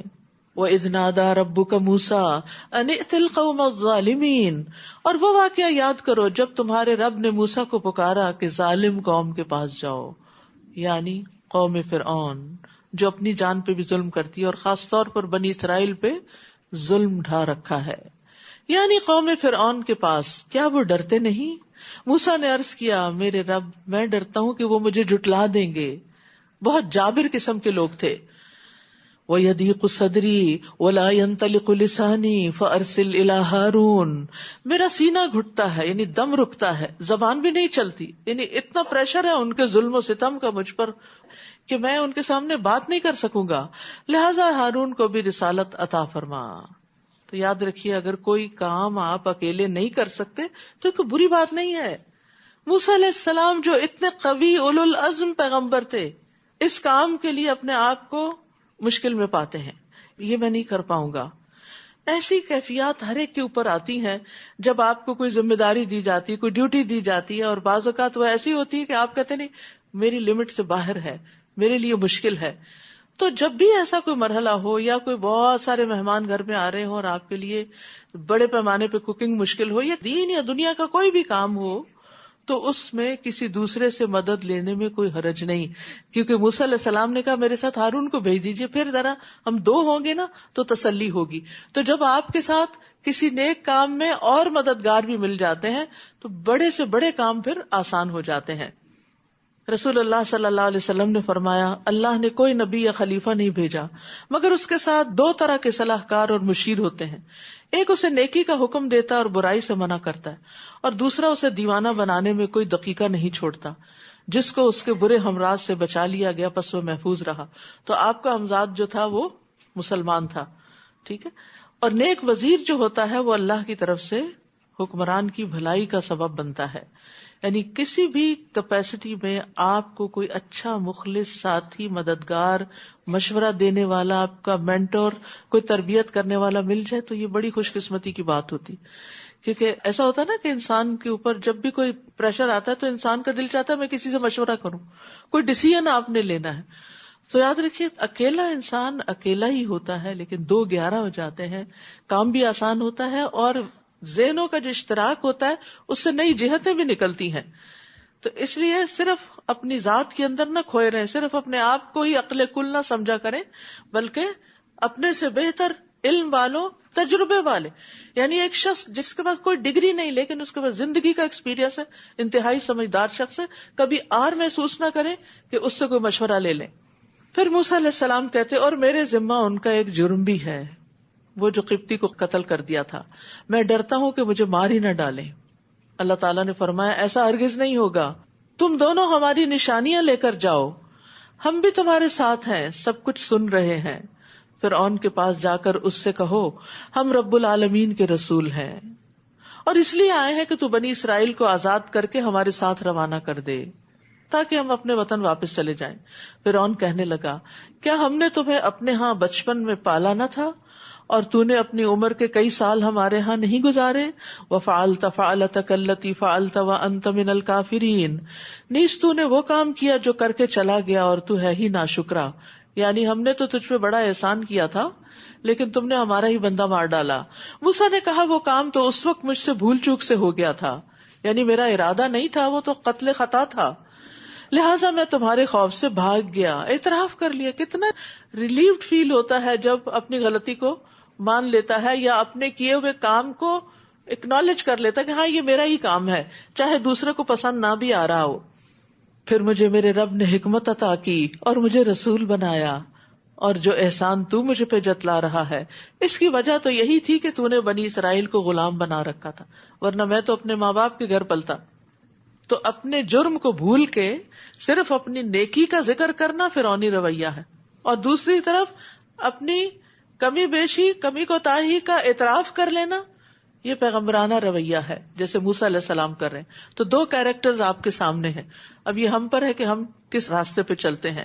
اور یاد رکھیے احسان جتلانا تو ویسے ہی ایک بہت برا فعل ہے۔ اللہ تعالیٰ قیامت کے دن 3 لوگوں سے بات نہیں کرے گا، ان میں سے ایک وہ ہے جو بہت زیادہ احسان جتاتا ہے، کہ جو بھی کوئی چیز دیتا ہے اس میں احسان ضرور جتاتا ہے۔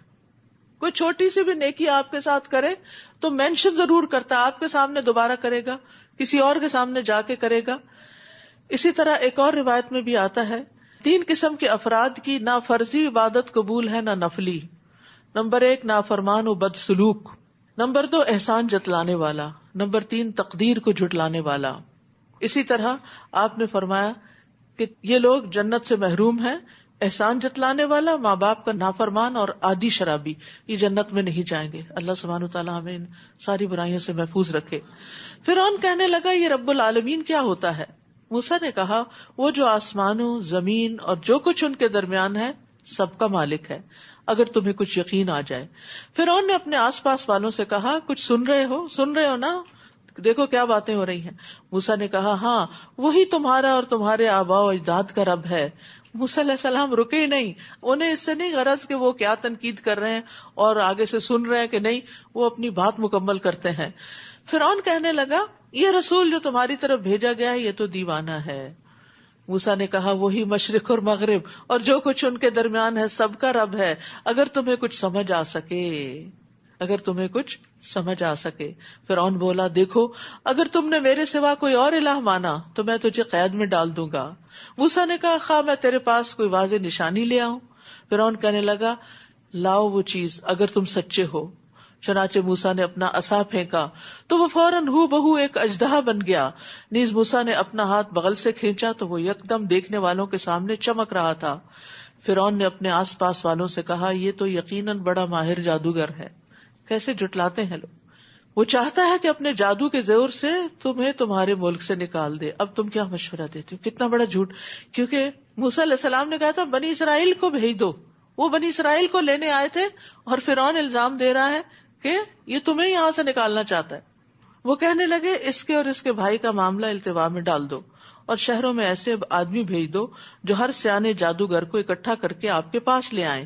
چنانچہ ایک معین دن کے ایک مقرر وقت پر تمام جادوگروں کو اکٹھا کیا گیا اور لوگوں سے پوچھا گیا کیا تم بھی اس اجتماع میں شامل ہوگے؟ اگر یہ جادوگر غالب رہے تو شاید ہمیں انہی کی بات ماننی پڑے. پھر جب جادوگر میدان میں آ گئے تو فرعون سے پوچھنے لگے کہ اگر ہم غالب رہے تو ہمیں کچھ صلہ بھی ملے گا. یہ ہوتا ہے پیغمبر اور جادوگر کا فرق. پیغمبر کوئی اجر نہیں مانگتا، صلہ نہیں مانگتا، اور جادوگر تو پہلے کانٹریکٹ کرتا ہے پھر اس کے بعد کام کرتا ہے. فرعون نے جواب دیا ہاں صلہ بھی ملے گا اور تمہیں ہمارے ہاں قرب بھی ملے گا، تم ہمارے مقربین میں شامل ہو جاؤ گے. موسیٰ نے جادوگروں سے کہا پھینکو جو بھی تم پھینکنا چاہتے ہو. چنانچہ انہوں نے اپنی رسیاں اور لاٹھیاں پھینک دی اور کہنے لگے فرعون کی جے، یقیناً ہم ہی غالب رہیں گے. پھر موسیٰ نے اپنا عصا پھینکا تو جو کچھ جادوگروں نے شوبدے بنائے تھے اس نے انہیں فوراً نگلنا شروع کر دیا. یہ دیکھ کر جادوگر بے اختیار سجدے میں گر پڑے اور کہنے لگے ہم رب العالمین پر ایمان لے آئے جو موسیٰ اور ہارون کا رب ہے. ان پہ حق واضح ہوا اور وہ حق کے آگے جھک گئے کیونکہ تکبر نہیں تھا ان کے اندر. اور فرعون کو تو آگ لگ گئی ہوگی. بول اٹھا تو موسیٰ کی بات مان گئے پیشتر اس کے کہ میں تمہیں اس کی اجازت دیتا. یقیناً یہ تمہارا بڑا استاد ہے جس نے تمہیں جادو سکھایا ہے. یعنی خود اپنی مرضی سے سارے ہرکارے بھیج کے جادوگر کٹھے کیے تھے، اپنے مطلب کے لوگ کٹھے کیے تھے، اب ان کو بھی بلیم کر دیا. یعنی جب کسی انسان کے پاس کوئی دلیل نہیں ہوتی نا تو اس کا یہ طریقہ ہوتا ہے وہ بلیم گیم کھیلنے لگتا ہے. یعنی مثلا کسی نے اگر کوئی کام نہیں کیا تو وہ یہ کہنے کے بجائے کہ مجھ سے بھول ہو گئی، دیر ہو گئی، سستی ہو گئی، غفلت ہو گئی، میرا قصور ہے، I was wrong, I am sorry, یہ کہنے کے بجائے دوسرے جس کا کام ہوتا ہے اس کے اندر کی کوئی غلطی نکال لیتا ہے.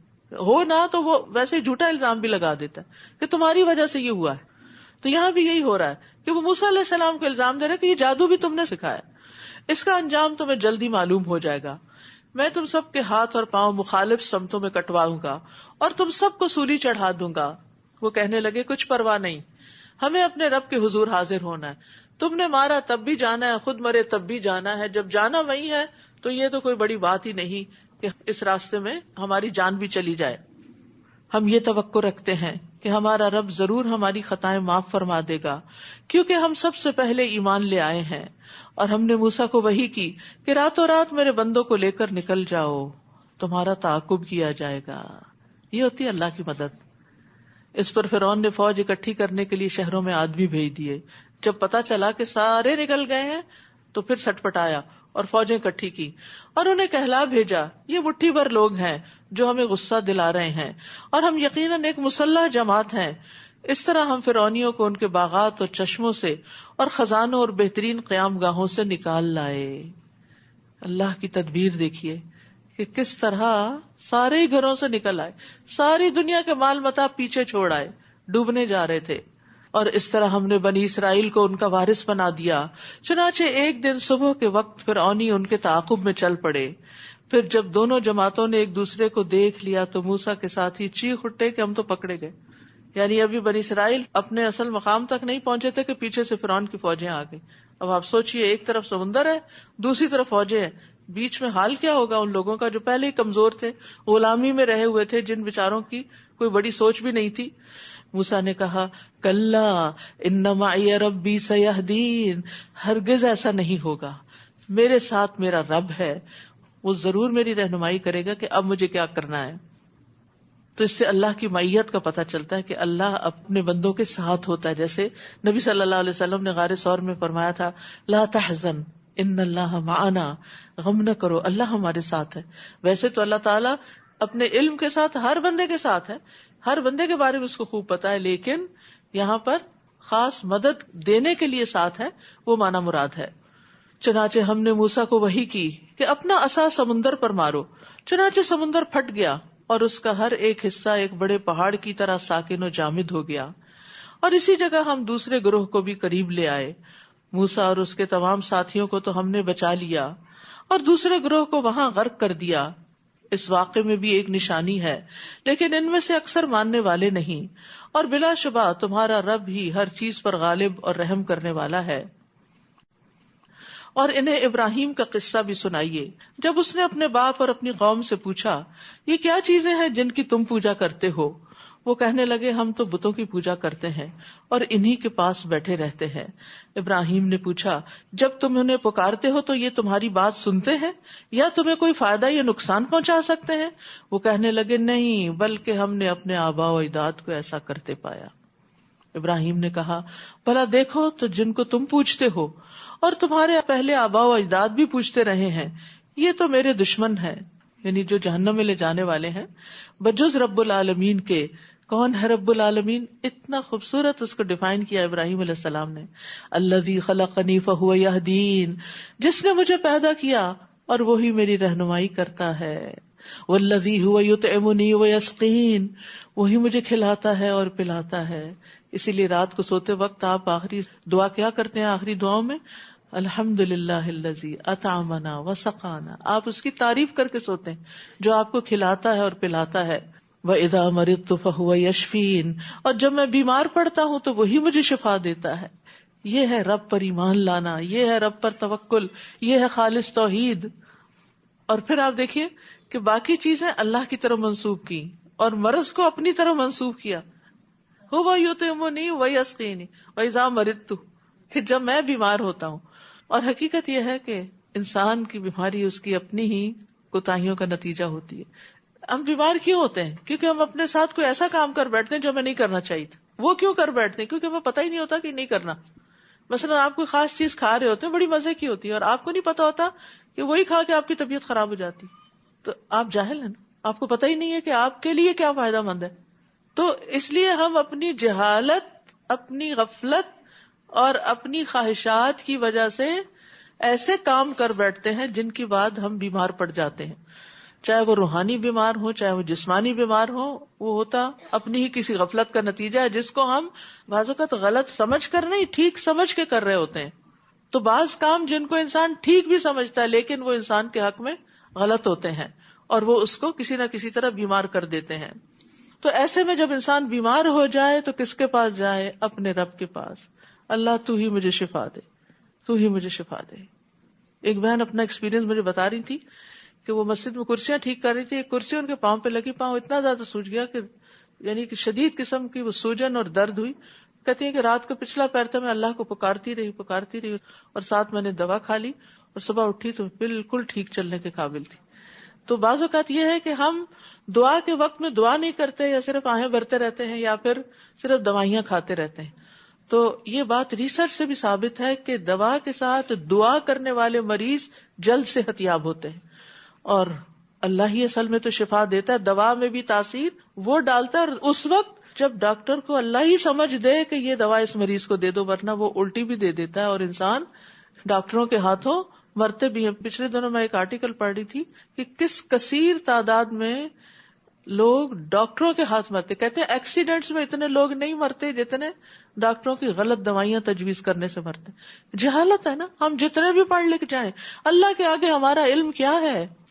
تو اس لیے جب ہم دعا کرتے ہیں تو اللہ تعالیٰ صحیح چیز کی طرف ہمیں رہنمائی کرتا ہے. تو وہ کہتا ہے نا، خاک کی پڑیا میں بھی شفا ہو جاتی ہے.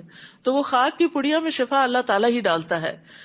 اسی لیے ہم دعا کرتے ہیں، اللہم انت الشافی لا شفاء الا شفاؤک اشف شفاء لا یغادر سقما. اور بارہا میں یہ آیات شفا کے کارڈ اور کتابوں کی تشہیر کر چکی ہوں. حرص یہی ہے، اور بنائے بھی اسی لیے گئے تاکہ لوگ فائدہ اٹھائیں، لوگوں کی تکلیفیں دور ہوں. کیونکہ رحم آتا ہے، ترس آتا ہے جب لوگ سفر کر رہے ہوتے ہیں اور علاج موجود ہوتا ہے. کیونکہ ہمارا ایک ٹرینڈ ہو چکا ہے نا کہ صرف کیمیکلز ہی استعمال کرنے ہم نے علاج کے لیے، کریں وہ بھی، لیکن اس کے ساتھ ساتھ دعاؤں کی بھی کثرت کر دیں.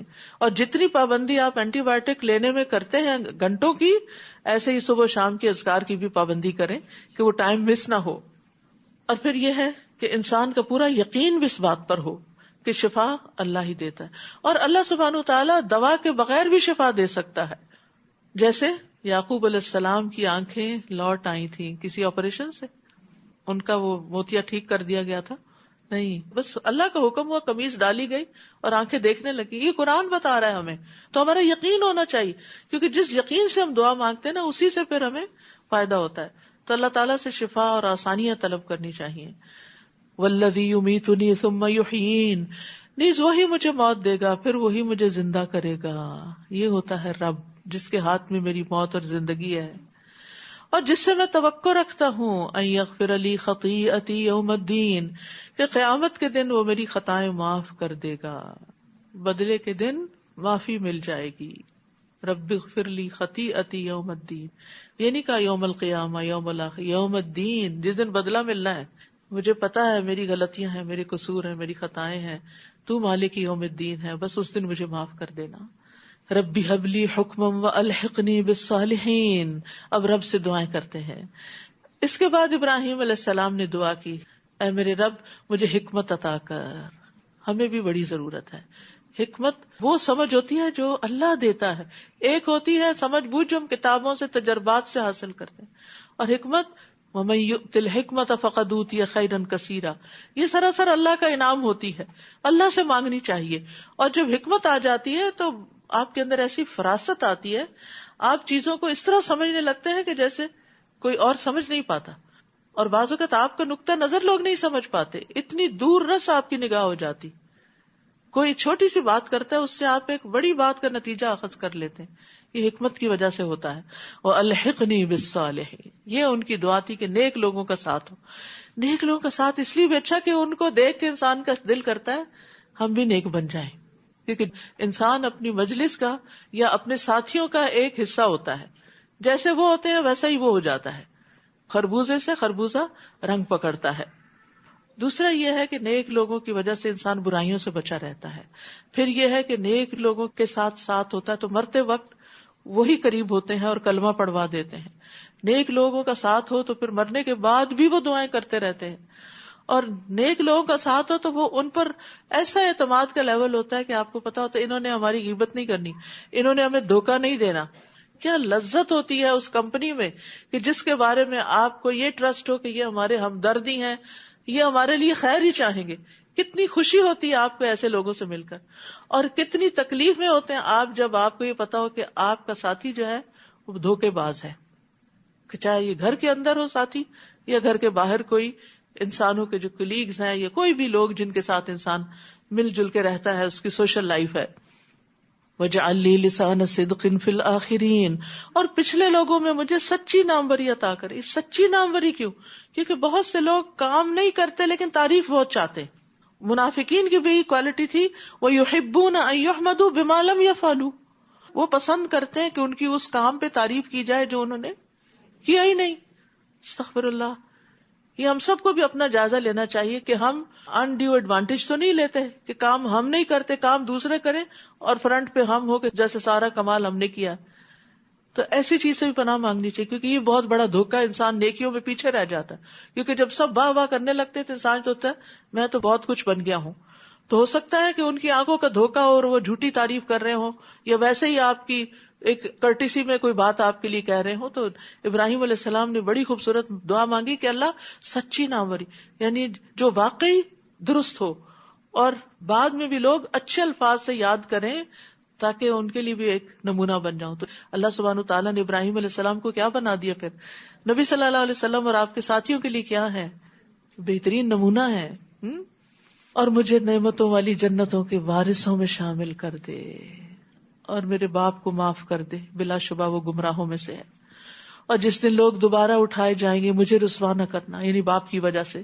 جس دن مال اور اولاد کام نہ آئے گی، مال اور بیٹے فائدہ نہ دیں گے، بجز اس کے کہ کوئی اطاعت گزار دل لے کر اللہ کے حضور حاضر ہو.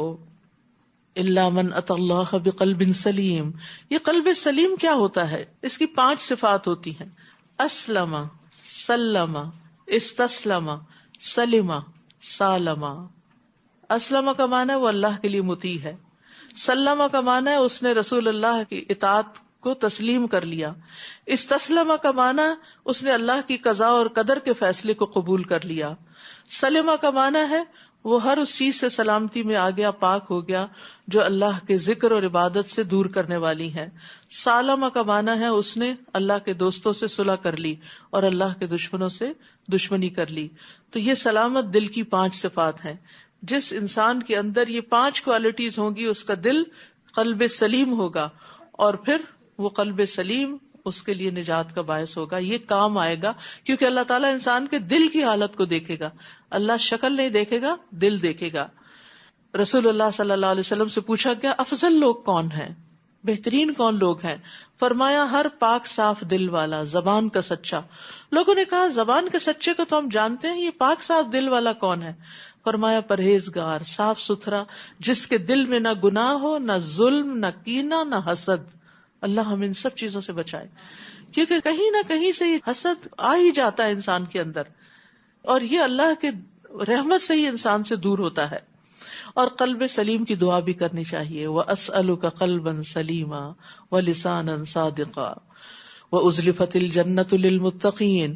اس دن جنت پرہیزگاروں کے قریب لے آئی جائے گی اور گمراہ لوگوں کو جہنم سامنے دکھائی جائے گی، اور ان سے کہا جائے گا تمہارے وہ معبود کہاں ہیں جن کی تم اللہ کے سوا پوجا کرتے تھے؟ کیا وہ تمہاری مدد کر سکتے ہیں یا وہ اپنے آپ کو بچا سکتے ہیں؟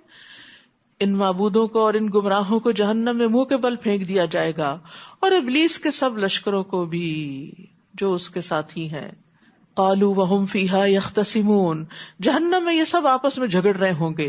گمراہ لوگ اپنے معبودوں سے کہیں گے تاللہ ان كنا لفی ضلال مبین، اللہ کی قسم ہم تو واضح گمراہی میں مبتلا تھے. اب کیا فائدہ ماننے کا؟ دنیا میں کاش نظر آ جاتی، آنکھیں کھل جاتی. جبکہ تمہیں رب العالمین کے برابر سمجھ رکھا تھا، ہمیں مجرموں نے اس گمراہی میں ڈالا تھا. اب دوسروں کو بلیم کریں گے. آج تو ہمارا کوئی سفارشی بھی نہیں، نہ کوئی مخلص دوست. کاش اگر ہمیں ایک دفعہ پھر دنیا میں لوٹنے کا موقع مل جائے تو ہم مومنوں میں شامل ہوں. مخلص دوست ہوتے تو دنیا میں ہی برائی سے روکتے. ان فی ذلک لآیہ وما کان اکثرهم مؤمنین. اس میں بھی ایک نشانی ہے اور ان میں سے اکثر ایمان لانے والے نہیں، اور بے شک آپ کا رب ہی سب پر غالب اور رحم کرنے والا ہے. نوح کی قوم نے بھی رسولوں کو جھٹلایا تھا، جبکہ ان کے بھائی نوح نے ان سے کہا کیا تم اللہ سے نہیں ڈرتے؟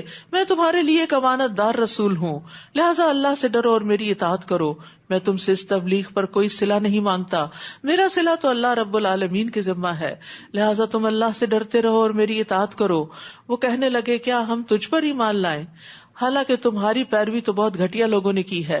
نوح علیہ السلام نے کہا میں کیا جانوں کہ وہ کیا کام کرتے ہیں، ان کا حساب تو میرے رب کے ذمہ ہے. کاش تم شعور رکھتے. میں ایمان لانے والوں کو پرے ہٹانے والا نہیں، میں تو بس ایک صاف صاف ڈرانے والا ہوں. وہ کہنے لگے نوح اگر تم باز نہ آئے تو تمہیں سنسار کر دیا جائے گا. تو نوح علیہ السلام نے دعا کی اے رب میری قوم نے مجھے جھٹلا دیا، لہٰذا میرے اور ان کے درمیان قطعی فیصلہ کر دے اور مجھے اور میرے ساتھی مومنوں کو ان سے نجات دے. چنانچہ ہم نے اسے اور اس کے ساتھیوں کو ایک بھری ہوئی کشتی میں سوار کر کے بچا لیا اور اس کے بعد باقی لوگوں کو غرق کر دیا. اس واقعے میں بھی ایک نشانی ہے، مگر ان میں سے اکثر لوگ ماننے والے نہیں، اور یقیناً تمہارا رب سب پر غالب اور رحم کرنے والا ہے. قوم عاد نے بھی رسولوں کو جھٹلایا تھا، جبکہ ان کے بھائی ہود نے انہیں کہا تھا کیا تم اللہ سے نہیں ڈرتے؟ میں تمہارے لیے امانت دار رسول ہوں، تو اللہ سے ڈرو اور میری اطاعت کرو. میں تم سے اس تبلیغ کا کوئی صلہ نہیں مانگتا، میرا صلہ میرا اجر تو اللہ رب العالمین کے ذمہ ہے.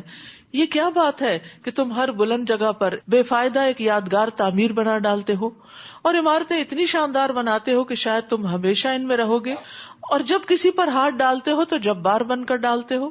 لہٰذا اللہ سے ڈرو اور میرے حکم مانو، اور اس ذات سے ڈرو جس نے تمہیں وہ سب کچھ دیا جو تم جانتے ہو. اس نے تمہیں چوپائے اور بیٹے، باغات اور چشمے عطا کیے. مجھے تو تمہارے حق میں ایک بڑے دن کے عذاب کا خطرہ ہے. وہ کہنے لگے ہمیں تو ایسا واز کر یا نہ کر ہمیں کوئی فرق نہیں پڑتا. استغفر اللہ. جب دل سخت ہو جائے تو اس پر کوئی چیز اثر نہیں کرتی. ایسی باتیں تو یوں ہی ہوتی چلی آئی ہیں اور ہم پر کچھ عذاب نہیں آنے کا، چنانچہ انہوں نے ہود کو جھٹلا دیا تو ہم نے انہیں ہلاک کر ڈالا۔ اس واقعے میں بھی ایک نشانی ہے، لیکن ان میں سے اکثر ماننے والے نہیں، اور یقیناً آپ کا رب سب پر غالب اور رحم کرنے والا ہے۔ قوم سمود نے بھی رسولوں کو جھٹلایا، جبکہ ان کے بھائی صالح نے انہیں کہا تھا، کیا تم اللہ سے نہیں ڈرتے؟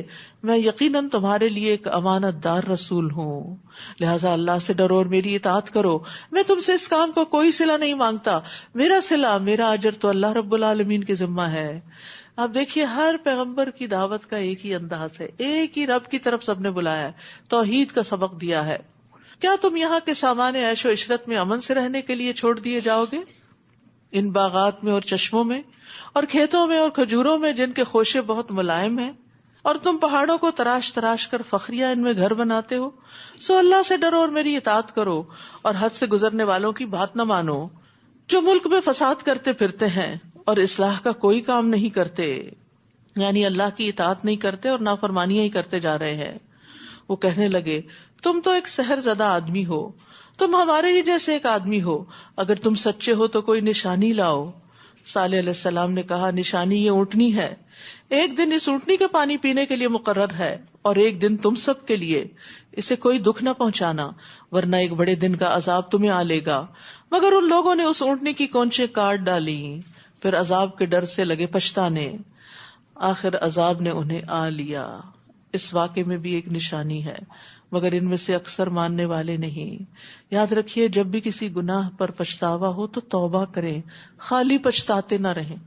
بہت سے لوگ پچھتانے میں اپنی انرجی ویسٹ کر دیتے، کاش میں یہ نہ کرتی، میں یہ گناہ نہ کرتی، میں وہاں نہ جاتی۔ نہیں، اب کیا کریں؟ انڈو کریں اس کو۔ ان الحسنات یذہبن السیئات، نیکیاں برائیوں کو دور کر دیتی ہیں۔ اسی طرح کسی انسان کے حق میں کوئی کمی کوتاہی ہو، کسی کی غیبت ہوگی مثلا، آپ نے کوئی غلط مذاق کر دیا اور اس کا دل ٹوٹ گیا، کسی کے ساتھ آپ نے کوئی اور بدگمانی کر لی، اب بعد میں جو ضمیر ہوتا ہے نا، وہ انسان کو بتاتا ضرور ہے ایک دفعہ، یہ تم نے ٹھیک نہیں کیا۔ جس چیز پر اندر سے آواز آئے یہ ٹھیک نہیں، فوراً یہ توبہ استغفار شروع کر دی، یا اللہ تو مجھے معاف کر دے۔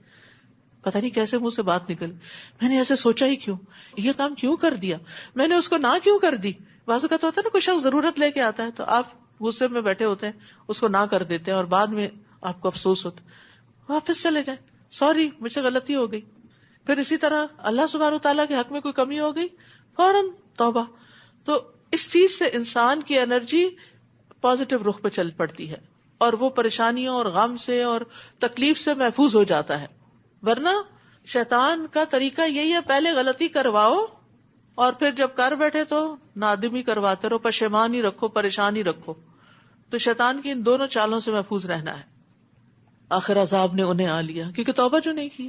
اس واقعے میں بھی ایک نشانی ہے، مگر ان میں سے اکثر ماننے والے نہیں۔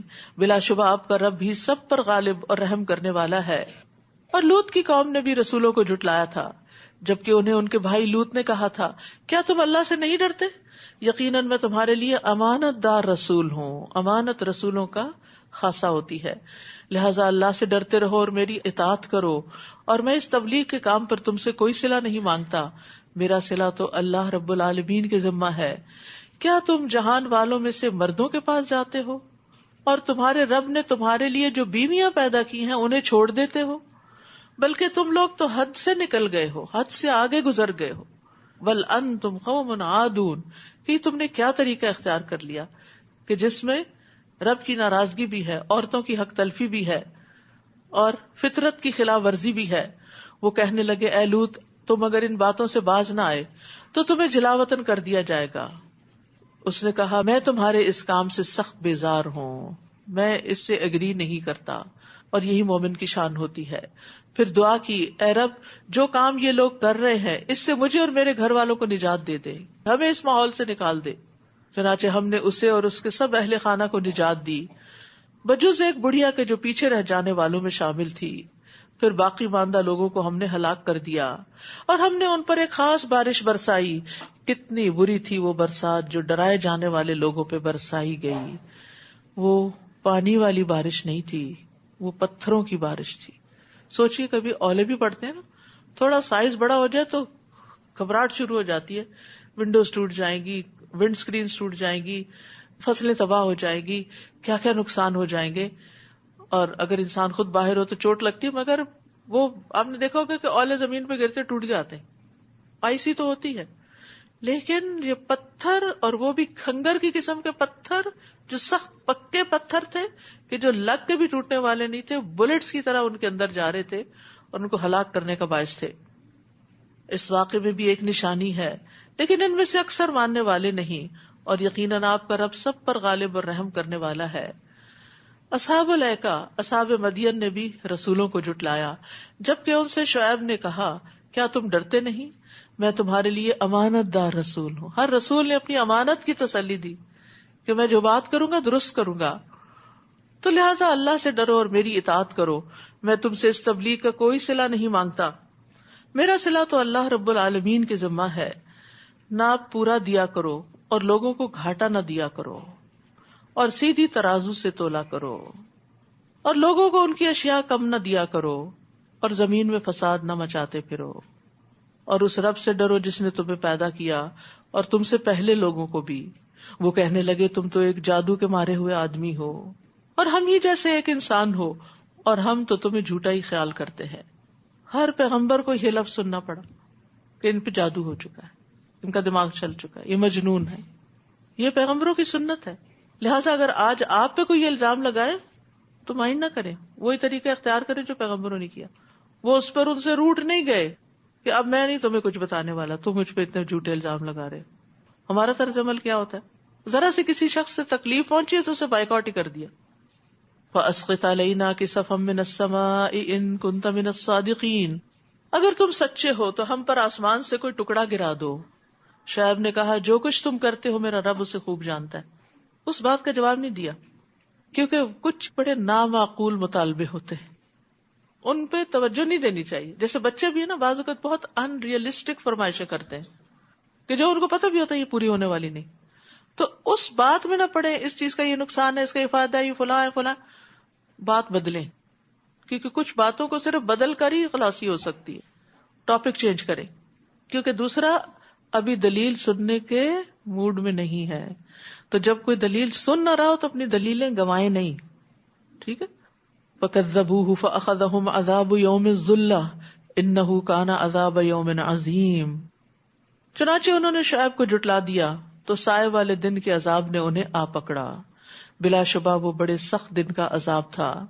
اس واقعے میں بھی ایک نشانی ہے مگر ان میں سے اکثر ماننے والے نہیں ہیں. اور آپ کا رب یقیناً سب پر غالب اور رحم کرنے والا ہے.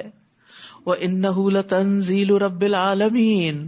بلا شبہ یہ قرآن رب العالمین کا نازل کردہ ہے. یہ قرآن کی ڈیفینیشن ہے. نزل بہ الروح الامین علی قلبک، جسے روح الامین یعنی جبریل لے کر آپ کے دل پہ نازل ہوئے، دل پہ اترا ہے قرآن. لتکون من المنذرین، تاکہ آپ خبردار کرنے والوں میں شامل ہو جائیں. قرآن کے آنے کا مقصد کیا ہے کہ لوگوں کو خبردار کیا جائے. بلسان عربی مبین، جو کہ فصیح عربی زبان میں ہے، اس لیے عربی میں بھی پڑھنا ضروری ہے. یعنی عربی کا ترجمہ جاننا اور عربی زبان جاننا یہ بھی ضروری ہے تاکہ قرآن کو سمجھا جائے، اس سے لطف اندوز ہوا جائے. عربی کو ایک طرف رکھ کے صرف ٹرانسلیشن پڑھ لینا کافی نہیں ہوتا، وہ ٹرانسلیشن ہوتی ہے، قرآن نہیں ہوتا. اور یقیناً اس کا ذکر پہلے صحیفوں میں موجود ہے کہ آخری نبی کو ایک ایسی زبردست کتاب دی جائے گی. اولم یکن لہم آیہ ان یعلمہ علماء بنی اسرائیل، کیا ان اہل مکہ کے لیے یہ نشانی کافی نہیں کہ اس بات کو بنی اسرائیل کے علماء جانتے؟ کچھ تو جان کے ایمان نہیں لائے تھے، لیکن جیسے عبداللہ بن سلام جو تھے وہ بھی ان کے علماء میں سے تھے اور ایمان لے آئے تھے، اور انہی کی طرف اشارہ ہے. اور اگر ہم اس قرآن کو کسی اجمی پر اتارتے جو انہیں پڑھ کر سناتا تو بھی یہ اس پر ایمان نہ لاتے. اس طرح ہم نے مجرموں کے دل میں بس بےہودہ اعتراضات کرنا ہی ڈال دیا ہے کہ جب تک وہ دردناک عذاب نہ دیکھ لیں وہ ایمان نہیں لائیں گے. پھر اچانک ان پر دردناک عذاب آ جائے گا اور انہیں خبر تک نہ ہوگی. اس وقت وہ کہیں گے کیا ہمیں کچھ مہلت مل سکتی ہے؟ کیا یہ ہمارا عذاب جلد طلب کرتے ہیں؟ بھلا دیکھو اگر ہم انہیں برسوں عیش کرنے کی مہلت دے دیں پھر ان پر وہ عذاب آ جائے جس کا ان سے وعدہ کیا جاتا ہے تو بھی وہ سامان عیش و عشرت جس سے وہ لطف اندوز ہو رہے تھے ان کے کچھ کام نہ آئے گا. انسان کی موت کتنی بھی ٹل جائے، کتنا بھی انسان اس سے بچ جائے، لیکن ایک دن اس کو مرنا ہے، موت سے بچ نہیں سکتا. امام غزالی کی وہ مشہور کہاوت آپ نے سن رکھی ہوگی نا کہ ایک شخص کے پیچھے شیر لگ گیا، آگے کنواں تھا، اس میں اس نے چھلانگ لگا دی اور رسی پکڑ کے کہا میں محفوظ ہو گیا ہوں، لیکن نکلوں گا جب باہر، جب شیر جائے گا تو شیر بھی وہیں کھڑا رہا، اس کو بھی خوشبو آ رہی تھی. تو اتنے میں اس نے دیکھا کہ جو رسی ہے اس کو 2 چوہے کتر رہے ہیں، اور پھر تھوڑی دیر میں اس کی نظر ایک ہنی کامب پہ پڑی تو وہاں سے وہ شہد لے کے کھانے میں مصروف ہو گیا. جب وہ کھانے لگا تو اس کو بڑا مزہ آ گیا اور اس کو بھول گیا کہ شیر بھی کھڑا ہے اور جو 2 چوہے ہیں وہ بھی رسی کتر رہے ہیں. تو انسان کا حال یہی ہے کہ وہ ہنی کھانے میں مصروف ہے اور 2 چوہے کیا ہیں؟ دن رات. تو یہ دن رات ہماری زندگی کو کم کر رسی کتر رہے ہیں، کترتے کترتے ایک دن پوری کتر جائیں گے. اور موت جو ہے وہ تو سر پہ کھڑی ہے شیر کی طرح، اس نے تو ٹلنا ہی نہیں. لیکن انسان یہ سمجھتا ہے کہ ابھی کچھ دن اور مزے کر لوں. تو بھلا جتنے بھی انسان مزے کر لے، آخر ایک دن تو مرنا ہی ہے.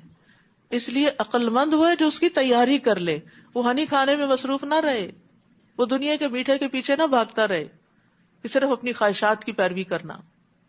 دنیا کے مثلاً کون کون سے اہم کام ہوتے ہیں؟ تعلیم حاصل کرنا، شادی کرنا، یا گھر خریدنا، یا اور پراپرٹی بنانا، جاب کرنا وغیرہ وغیرہ. کوئی بھی چیز جس کو انسان اپنی زندگی میں بڑا اہم سمجھتا ہے کہ مجھے یہ کرنا ہے، تو پھر اس کے لیے کیا کرتا ہے؟ دن رات سوچتا ہے، پھر اس کے لیے سامان اکٹھا کرتا ہے، اس کے لیے اسباب مہیا کرتا ہے، اور پھر اس کو ایگزیکیوٹ کرتا ہے. اور جس وقت وہ دن آتا ہے جب اس نے اس کو پریزنٹ کرنا ہوتا ہے، یا وہ خاص دن ہوتا ہے جس دن اس کو ڈگری ملنی ہوتی ہے، تو پھر اس دن اس کو خوشی اور اطمینان ہوتا ہے، اور جو تیاری نہیں کرتا وہ اس دن فیل ہوتا ہے. تو اسی طرح جو لوگ موت کی تیاری کرتے ہیں وہ دن رات موت کے بارے میں سوچتے بھی ہیں. سوچتے اس معنی نہیں کہ ڈپریشن اس طرح کا ہو جائے کہ انسان کچھ کرنے کے قابل نہ رہے اور بیمار پڑ جائے. یہ سوچنا فائدہ نہیں دیتا. سوچنا یہ کہ اس کے لیے سامان اکٹھا کروں، پلاننگ کروں، تیاری کروں کہ جب موت آئے گی تو کیا ہوگا، میں کہاں ہوں گا، میں کن کے ہاتھوں میں ہوں گا، میرے ساتھ کیا بیتے گی، قبر میں کیا ہوگا، وہ سوال کیا ہے ان کے لیے، اور قبر میں نیک اعمال کتنے چاہیے وہ بھی کچھ کر کے رکھ لوں. یعنی جس طرح بیٹی کی شادی کی جہیز کی تیاری اور شادی کے کپڑوں کی تیاری کرتے، اسی طرح اپنے کفن اور اپنے آگے کے نیک اعمال کی تیاری بھی کرنی چاہیے. تو زندگی کے عیش و عشرت، زندگی کے کمفرٹس، یہ انسان کا نقصان ہی بڑھاتے ہیں. لمبی عمر میں اگر انسان نیکیاں نہ کرے تو گناہوں کا وبال ہی جمع ہوتا رہتا ہے، اور مہلت اگر انسان کو زیادہ ملتی چلی جائے یعنی گناہوں کے ساتھ، تو وہ اس کے لیے اور زیادہ خسارے کا باعث بن جاتا ہے. نبی صلی اللہ علیہ وسلم نے فرمایا یقیناً اللہ اس بندے کا عذر پورا کر دیتے ہیں جسے اللہ نے 60 یا 70 سال کی زندگی عطا فرمائی ہو. یقیناً اللہ اس کا عذر پورا کر دیتے ہیں، یقیناً اس کا عذر پورا کر دیتے ہیں. اب اس کے پاس کوئی بہانہ نہیں رہتا کہ ہے میں تو اتنا مصروف تھا کہ مجھے نیکی کرنے کا موقع نہیں ملا. کیونکہ 60-70 سال کی عمر وہ ہوتی ہے جس میں انسان نے جو بننا ہوتا ہے بن چکا ہوتا ہے، جو جاب کرنی ہوتی کر چکا ہوتا ہے، وہ ریٹائر ہو چکا ہوتا ہے، عام طور پہ بچوں کی بھی شادیاں ہو چکی ہوتی ہیں، ساری ذمہ داریوں سے فارغ ہوتا ہے. اب بھی اگر وہ صرف دنیا کی رونقوں میں ہی جی رہا ہے اور اپنی آخرت کی تیاری نہیں کر رہا تو پھر خسارے میں ہی ہے. یہ وقت تو پھر زیادہ سے زیادہ میکسیمم انسان کو آخرت پر فوکس ہو کے گزارنا چاہیے. اس کا مطلب نہیں کہ پچھلی زندگی غفلت میں گزارے، لیکن جس کے 60 سال پورے ہو جائیں اس کو تو پھر آگے کی زیادہ سوچنی چاہیے پیچھے کی نسبت. لیکن افسوس یہ کہ آج کل بعض بزرگ جو ہیں وہ اپنی زندگی گزار کے بچوں کی زندگیوں میں ہی انٹرفیئر کر رہے ہوتے ہیں اور ان کا جینا حرام کیا ہوتا ہے. ہم نے بھی تجربے کیے، وہ بھی کر کے سیکھ جائیں گے. اگر ہماری بات نہیں بھی مانتے تو سو واٹ، کیا بڑی بات ہے، وہ بھی سیکھ جائیں گے، ایک دن سمجھ آ جائے گی ان کو بھی. تو بجائے اس کے کہ ہم ان کے لیے پریشان رہیں اور جلے کوڑے اور ہر روز فون لگا کے ان کے ہی حالات معلوم کرتے رہیں اور ان کو نصیحتیں کرتے رہیں، بہتر ہے ہم اپنے آپ کو کسی اچھے نیک کام میں مصروف کریں تاکہ خوشحال رہیں، خوش رہیں، اور اس کے ساتھ ساتھ آگے کی تیاری ہوتی رہے، وقت ضائع ہونے سے بچ جائے. اور ہم نے کبھی کسی ایسی بستی کو ہلاک نہیں کیا جہاں کوئی ڈرانے والا نہ بھیجا ہو جو انہیں نصیحت کرے، اور ہم ظالم نہیں. اور اس قرآن کو شیاطین تو لے کر نہیں اترے، یہ بات تو ان کے لائق ہی نہیں اور نہ وہ ایسا کر سکتے ہیں. وہ تو اسے سن پانے سے بھی دور رکھے گئے ہیں، یعنی جب وحی نازل ہوئی. بس اے نبی اللہ کے ساتھ کسی اور کو الہ نہ پکاریے ورنہ آپ بھی سزا پانے والوں میں شامل ہو جائیں گے. شرک اللہ کو کسی سے بھی گوارا نہیں، اور اپنے کنبے کے قریبی رشتہ داروں کو برے انجام سے ڈرائیے. یعنی دین کی دعوت کا آغاز اپنے خاندان سے ہونا چاہیے، لیکن یہ نہیں کہ ساری زندگی انسان انہی میں الجھا رہے. بہت دفعہ ایسا ہوتا ہے کہ آپ گھر والوں کو بتا کے تھکتے، وہ مان کے نہیں دیتے. انسان سوچتا ہے میں کون سی شکل لے کے لوگوں کے سامنے جاؤں، لوگ کہیں گے اپنے گھر والوں کو تو دیکھو. بھئی نہیں وہ مانتے. کیا وہ جو دوسروں کو بتاتا اپنے گھر والوں سے غافل ہوگا؟ یعنی جس چیز کو وہ دوسروں کے لیے اچھا سمجھتا ہے تو پہلے تو اپنے بچوں کے لیے اور اپنے بہن بھائیوں کے لیے اچھا سمجھتا ہے، لیکن ہمیشہ گھر والے توجہ نہیں دیتے بات پر. گھر کی مرغی دال برابر. تو انسان کو اس خیر کے کام کو پھر روکنا نہیں چاہیے. وَاخْفِضْ جَنَاحَكَ لِمَنِ اتَّبَعَكَ مِنَ الْمُؤْمِنِينَ، اور ایمان لانے والوں میں سے جو آپ کی اتباع کرے ان سے تواضع سے پیش آئیے، ساتھیوں کے ساتھ نرمی. پھر اگر وہ آپ کی نافرمانی کریں تو ان سے کہیے کہ جو کچھ تم کرتے ہو میں اس سے بری و ذمہ ہوں، اور اس غالب اور رحیم پر بھروسہ کیجیے جو آپ کو اس وقت دیکھ رہا ہوتا ہے جب آپ کھڑے ہوتے ہیں، اور سجدہ کرنے والوں کے درمیان آپ کے رکوع و سجود کی حرکات کو بھی دیکھتا ہے. یقیناً وہ سب کچھ سننے والا اور جاننے والا ہے. اللہ اکبر. نماز میں اگر یہ خیال رہے کہ اللہ دیکھ رہا ہے تو خشوع و خضوع خود ہی آ جائے. جب یہ بھولتے ہیں نا تو غفلت طاری ہوتی ہے، تو کبھی کھجانے لگتے ہیں اور کبھی ہلنے لگتے ہیں. اور سجدہ کرنے والوں کے درمیان یعنی صف میں، جماعت کی نماز میں آپ کی حرکات کو بھی دیکھتا ہے. وَتَقَلُّبَكَ فِي السَّاجِدِينَ إِنَّهُ هُوَ السَّمِيعُ الْعَلِيمُ، یقیناً وہ سب کچھ سننے والا اور جاننے والا ہے. آپ لوگوں سے کہیے کیا میں تمہیں بتاؤں شیطان کس پہ نازل ہوتے ہیں؟ وہ ہر جال ساز گناہگار پہ نازل ہوتے ہیں. وہ شیطانوں کی طرف اپنے کان لگاتے ہیں اور ان میں سے اکثر جھوٹے ہوتے ہیں، اور شاعروں کی پیروی گمراہ لوگ ہی کرتے ہیں. یعنی سارے شاعروں کی نہیں بلکہ اکثریت ایسی ہوتی ہے کہ جن کی شاعری میں فحش یا لایانی باتیں ہوتی ہیں، اور بعض اوقات دے ڈونٹ میک سینس، صرف ایک لفاظی کا کھیل ہوتا ہے. تو ان باتوں کو لینے کی بجائے یا ان کو اپنی زندگی کا لوگو بنانے کی بجائے انسان قرآن و سنت کو اپنے سامنے رکھے. یعنی فحش شاعری جو ہے وہ فحش گالیوں کی طرح ہی بری شمار ہوتی ہے. کیا تم دیکھتے نہیں کہ وہ خیالوں کی ہر وادی میں بھٹکتے پھرتے ہیں اور ایسی باتیں کہتے ہیں جو کرتے نہیں. قول و فعل کا تضاد. بعض اوقات شاعری بڑی پائے کی ہے، بڑی حکمت کی باتیں ہیں، لیکن ان کا اثر اپنی زندگی میں کوئی نہیں نظر آتا، بجز ان لوگوں کے جو ایمان لائے اور نیک عمل کیے اور اللہ کو بکثرت یاد کرتے رہے، اور جب ان پر ظلم ہوا تو انہوں نے بدلہ لے لیا، اور ان قریب ان ظالموں کو معلوم ہو جائے گا کہ وہ کس برے انجام سے دوچار ہوتے ہیں. سورۃ النمل. بسم اللہ الرحمن الرحیم. طاسین. تلک آیات القرآن وکتاب مبین. ہدی وبشری للمؤمنین الذین یقیمون الصلاة ویؤتون الزکاة وهم بالآخرة هم یوقنون. ان الذین لا یؤمنون بالآخرة زینا لهم اعمالهم فهم یعمہون. بسم اللہ الرحمن الرحیم. طاسین. یہ قرآن اور وضاحت کرنے والی کتاب کی آیات ہیں جو ان ایمان لانے والوں کے لیے ہدایت اور بشارت ہے جو نماز قائم کرتے ہیں، زکوٰۃ ادا کرتے ہیں اور آخرت پر یقین رکھتے ہیں. اور جو لوگ آخرت پر ایمان نہیں رکھتے ہم نے ان کے لیے ان کے کرتوتوں کو خوشنما بنا دیا، لہٰذا وہ اندھے بنے پھرتے ہیں. اور اے نبی آپ یہ قرآن ایک حکیم و علیم ہستی کی طرف سے پا رہے ہیں، یعنی اللہ رب العزت کی طرف سے. جب موسیٰ نے اپنے گھر والوں سے کہا مجھے آگ سی نظر آئی ہے، میں ابھی وہاں سے کوئی راستے کی خبر لے کر آتا ہوں یا کوئی دہکتا ہوا انگارہ لاتا ہوں تاکہ تم تاپ سکو، کیونکہ سردی کا موسم تھا. پھر جب وہ وہاں پہنچے تو ندا آئی کہ مبارک ہے وہ جو اس آگ میں ہے اور جو اس کے ارد گرد ہے، اور پاک ہے اللہ جو سب جہان والوں کا رب ہے. موسیٰ میں ہی اللہ ہوں سب پر غالب اور حکمت والا، اور اپنی لاٹھی تو ذرا پھینکو. موسیٰ نے جب لاٹھی پھینکی تو دیکھا کہ وہ یوں حرکت کر رہی ہے جیسے سانپ ہو. آپ پیٹ پھیر کر جو بھاگے تو پیچھے مڑ کے بھی نہ دیکھا. ہم نے کہا موسیٰ ڈرو نہیں, میرے حضور رسول ڈرا نہیں کرتے. کتنا مشکل وقت ہوگا. ڈرتا تو وہ ہے جس نے کوئی ظلم کیا ہو. اللہ اکبر. خوف اس کو لاحق ہوتا ہے. پھر اگر اس نے بھی برائی کے بعد اپنے اعمال کو نیکی سے بدل لیا تو میں یقیناً بخشنے والا مہربان ہوں. کتنی بڑی رحمت ہے اللہ کی, کتنی خوشخبری ہے. کون ہے ہم میں سے جس نے ظلم نہ کیا ہو؟ ہم سب کو اللہ کی یہ خوشخبری چاہیے کہ وہ گناہوں کو بخشنے والا ہے. تو غلطی ہو جائے تو اس کے بعد فوراً نیکی کا کام کر لیں, چاہے بندوں کے حق میں ہو یا اللہ سبحانہ وتعالیٰ کے حق میں. اور اپنا ہاتھ اپنے گریبان میں داخل کرو, وہ کسی مرض کے بغیر چمکتا ہوا نکلے گا.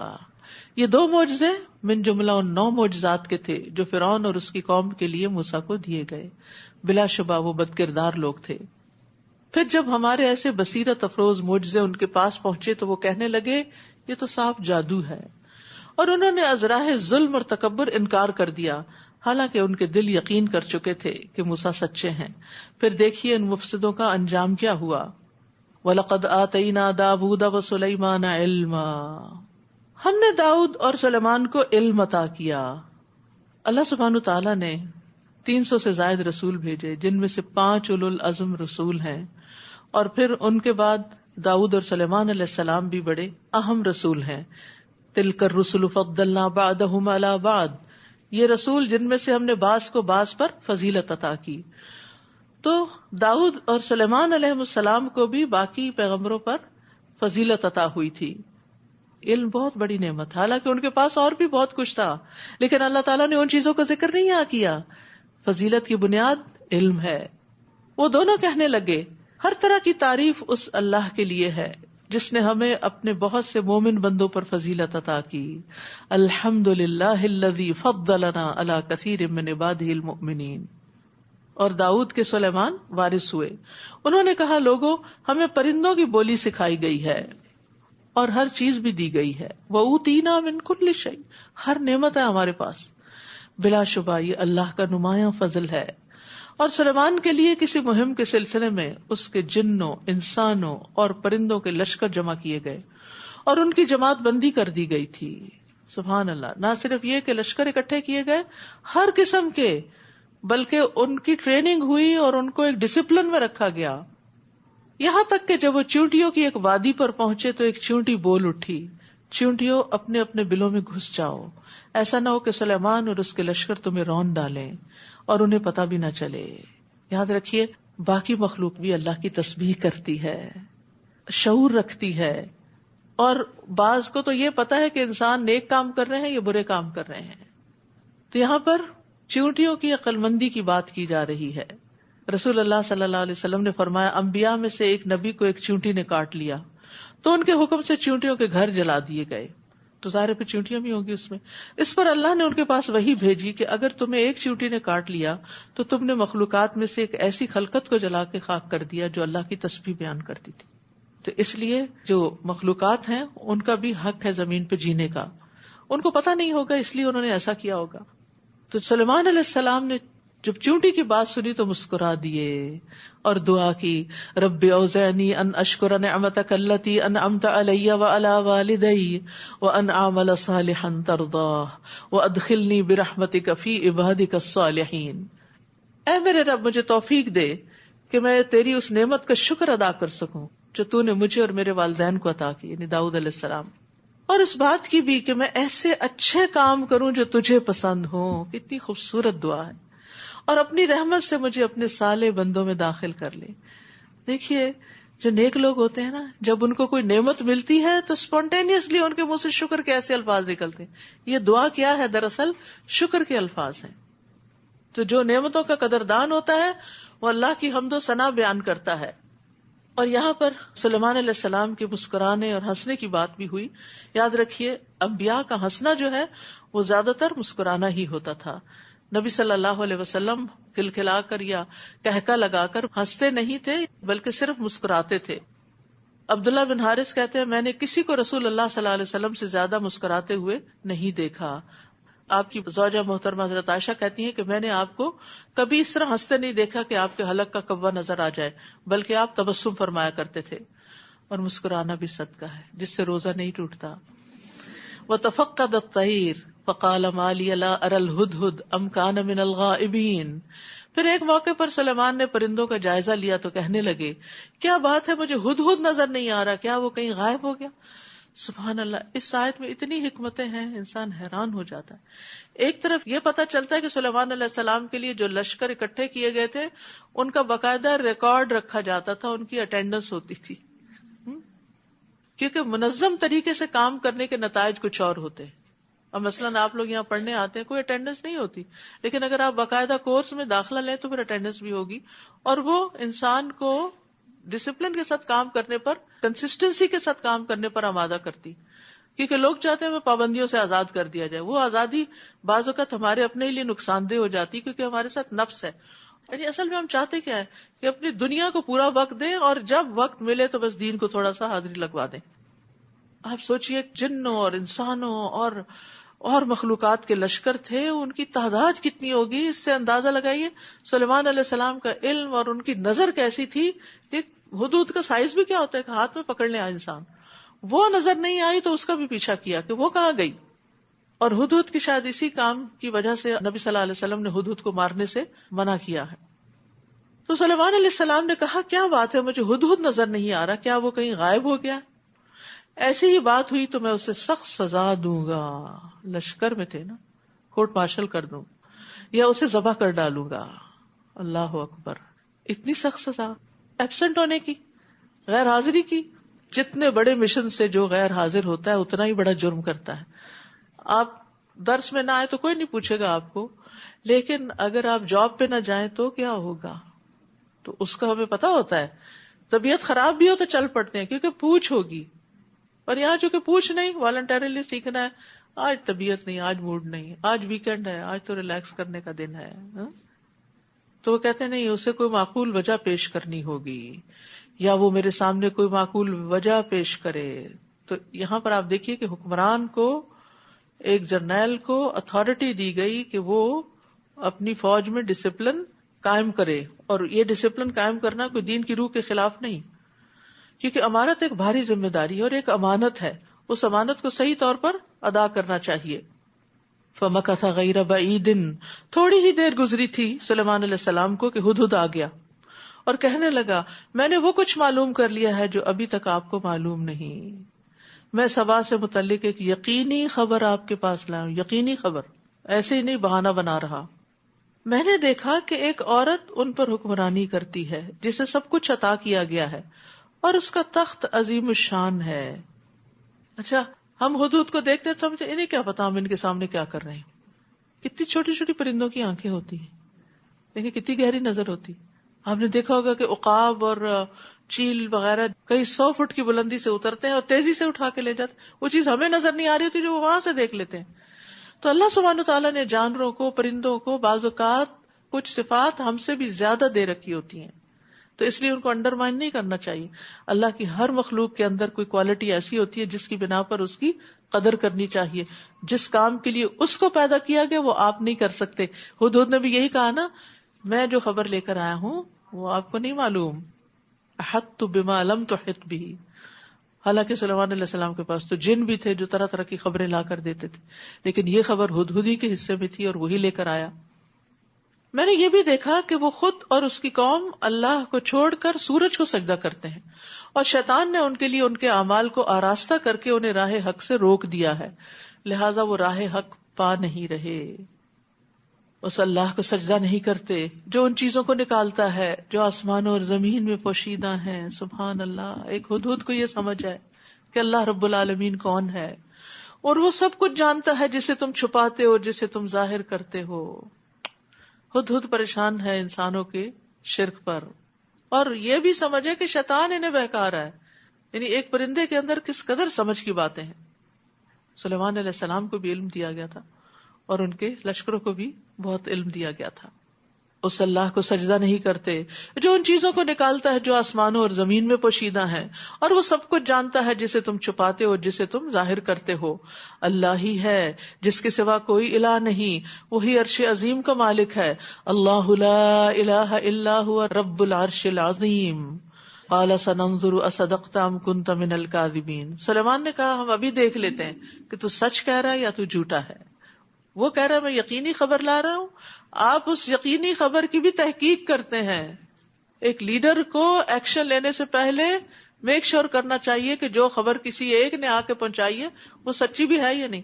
کیونکہ ہوتا ہی ہے نا کہ سب ماں کے پاس جا کے روتے ہیں، اس بہن بھائی نے یہ کر دیا، اس نے وہ کر دیا. تو ماں کو کیا کرنا چاہیے پھر؟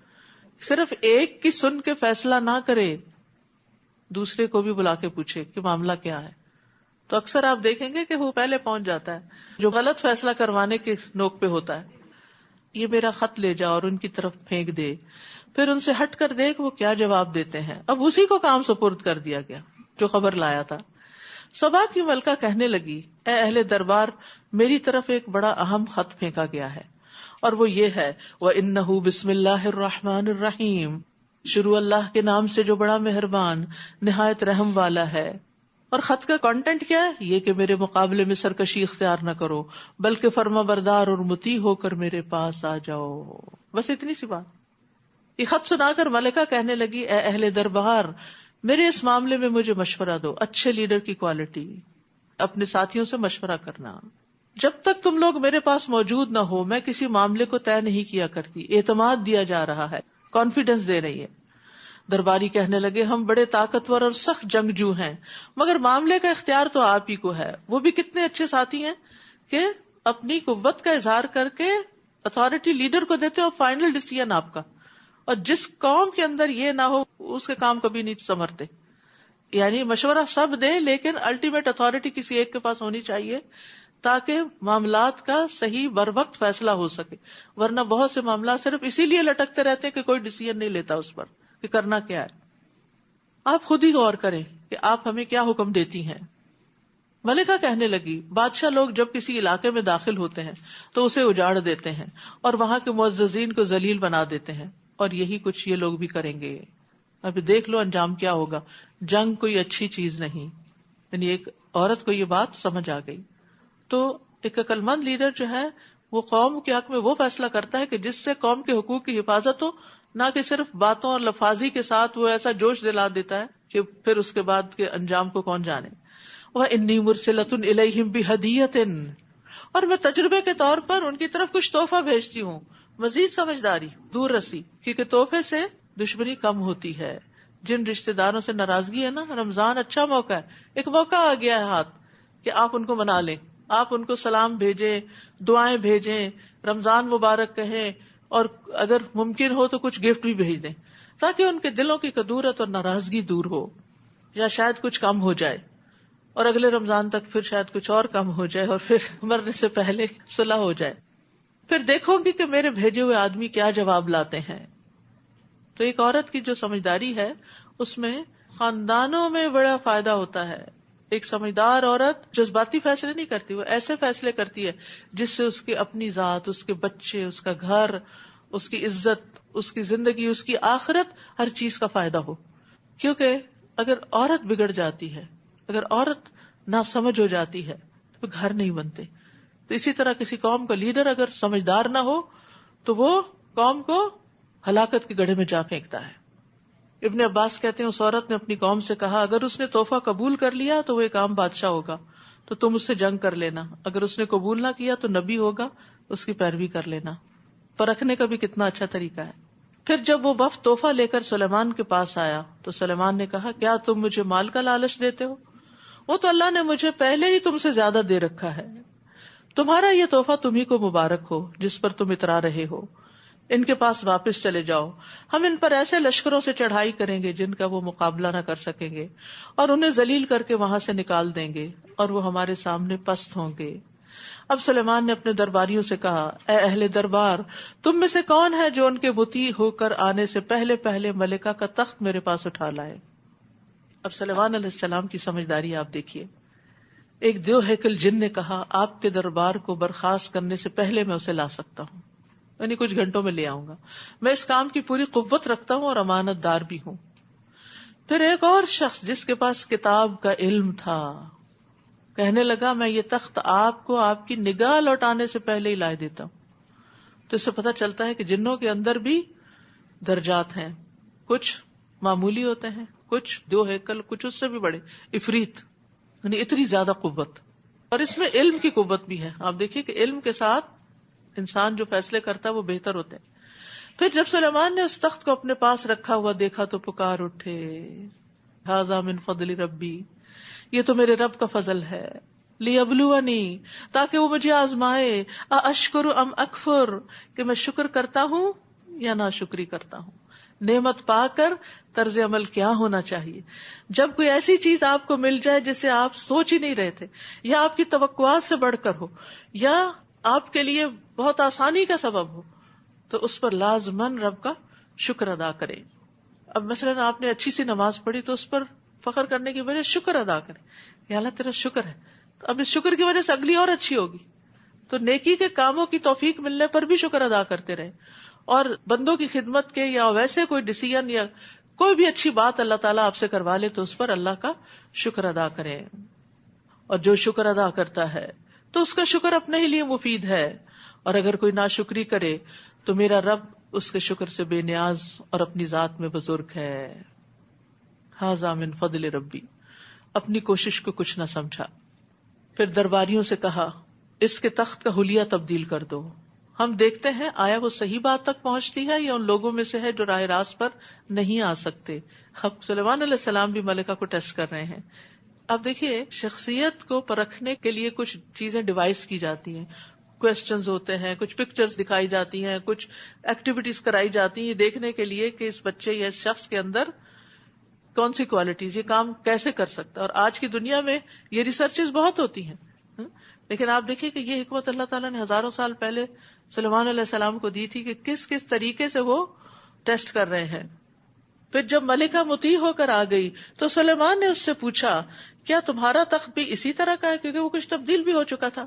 وہ کہنے لگی یہ تو گویا ہو بہو وہی ہے، اور ہمیں اس سے پہلے ہی حقیقت حال معلوم ہو گئی تھی اور ہم فرما بردار ہو گئے، ہم مسلمان ہو گئے. ملکہ کو ایمان لانے سے ان چیزوں نے روک رکھا تھا جنہیں وہ اللہ کے سوا پوچھتی تھی، کیونکہ وہ کافر قوم سے تھی. وہ تھی اچھی لیکن اس کا ماحول نہیں تھا کہ جس سے وہ ہدایت پاتی. اس کے پاس کوئی پیغمبر نہیں آیا تھا، تو سلیمان علیہ السلام اس کی ہدایت کا ذریعہ بنے. اس ملکہ سے کہا گیا محل میں چلو. جب اس نے دیکھا تو سمجھی یہ پانی کا ایک حوض ہے. یعنی اب لیٹسٹ ٹیکنالوجی میں ایسے فلورز بنتے ہیں کہ جو شیشے کے ہوتے ہیں اور نیچے سے روشنیاں یا پانی وغیرہ نظر آ رہا ہوتا ہے، لیکن ہزاروں سال پہلے بھی اللہ تعالیٰ نے ان کو یہ ٹیکنالوجی دے رکھی تھی کہ وہ اپنے محل کو اس طرح تعمیر کریں. چنانچہ اپنی پنڈلیوں سے اس نے کپڑا اٹھا لیا. سلیمان علیہ السلام نے کہا یہ تو شیشے کا چکنا فرش ہے. تب وہ بول اٹھی اے میرے رب، میں سورج کی پوجا کر کے اپنے آپ پہ ظلم کرتی رہی ہوں، اور اب میں نے سلیمان کے ساتھ اللہ رب العالمین کی اطاعت قبول کر لی. تو آپ دیکھیے کہ باقی پیغمبروں کے برعکس انہوں نے جہاں دعوت دی وہ دعوت آسانی سے قبول ہو گئی. تو کبھی ایسا بھی ہوتا ہے، ضروری نہیں ہوتا کہ سارے لوگ انکاری کرنے والے ہوں. اور ہم نے قوم سمود کی طرف ان کے بھائی صالح کو یہ پیغام دے کر بھیجا کہ اللہ کی عبادت کرو.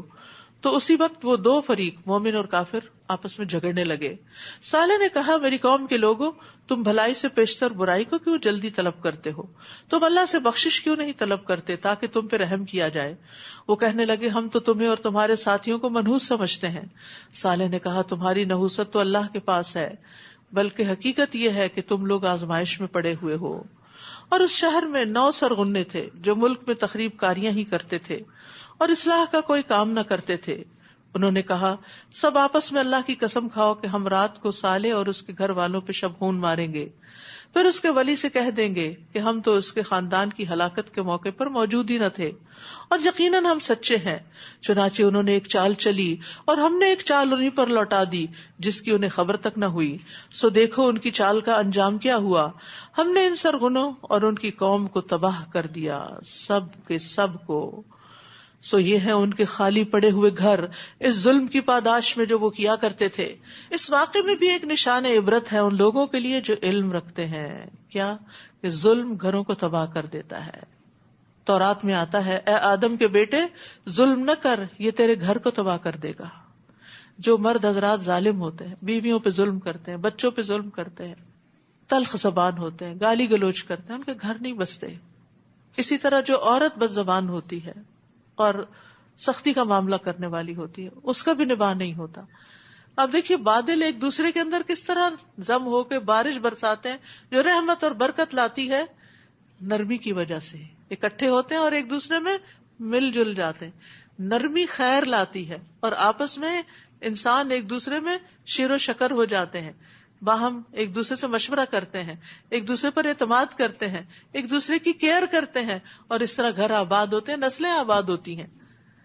تو اس لیے ہم میں سے ہر ایک کو دیکھنا چاہیے کہ اگر کسی بھی درجے پر سختی ہے ہمارے مزاجوں میں تو اس کے اندر نرمی لائیں. الا یہ کہ بچوں کو کبھی کبھار ڈسپلن کرنا ہو ہدہد کی طرح تو اور بات ہے، ورنہ ہر روز ہر موقع پہ اٹھتے بیٹھتے بد دعائیں، گالیاں اور بری بری باتیں، یہ طرز عمل خود انسان کو ہلاکت میں ڈالنے والا ہے. تو ظلم حرام ہے، قیامت کے دن بھی نقصان کا باعث ہوگا. ظلم کے نتیجے میں نیکیاں بھی کام نہیں آئیں گی. وَأَنْجَيْنَا الَّذِينَ آمَنُوا وَكَانُوا يَتَّقُونَ، اور ہم نے ان لوگوں کو بچا لیا جو ایمان لائے تھے اور نافرمانی سے پرہیز کرتے تھے. اور لوط کا واقعہ یاد کرو جب انہوں نے اپنی قوم سے کہا کیا تم سمجھ رکھنے کے باوجود بدکاری کے کام کرتے ہو؟ کیا تم شہوت رانی کے لیے عورتوں کو چھوڑ کر مردوں کے پاس جاتے ہو؟ بلکہ تم تو جہالت کے کام کرتے ہو. چنانچہ اس کی قوم کو اس کے سوا کوئی جواب بن نہ پایا کہ انہوں نے یہ کہہ دیا لوط اور اس کے ساتھیوں کو اپنے شہر سے نکال دو، یہ بڑے پاک باز بنتے ہیں. چنانچہ ہم نے لوط اور اس کے گھر والوں کو بچا لیا سوائے اس کی بیوی کے جس کے لیے پیچھے رہ جانا ہم نے مقدر کر دیا تھا. وَأَمْطَرْنَا عَلَيْهِمْ مَطَرًا فَسَاءَ مَطَرُ الْمُنذَرِينَ، پھر ہم نے ان پر پتھروں کی بارش برسائی، کیسی بری تھی یہ بارش جو ان لوگوں پر ہوئی جنہیں عذاب الہی سے ڈرایا گیا تھا.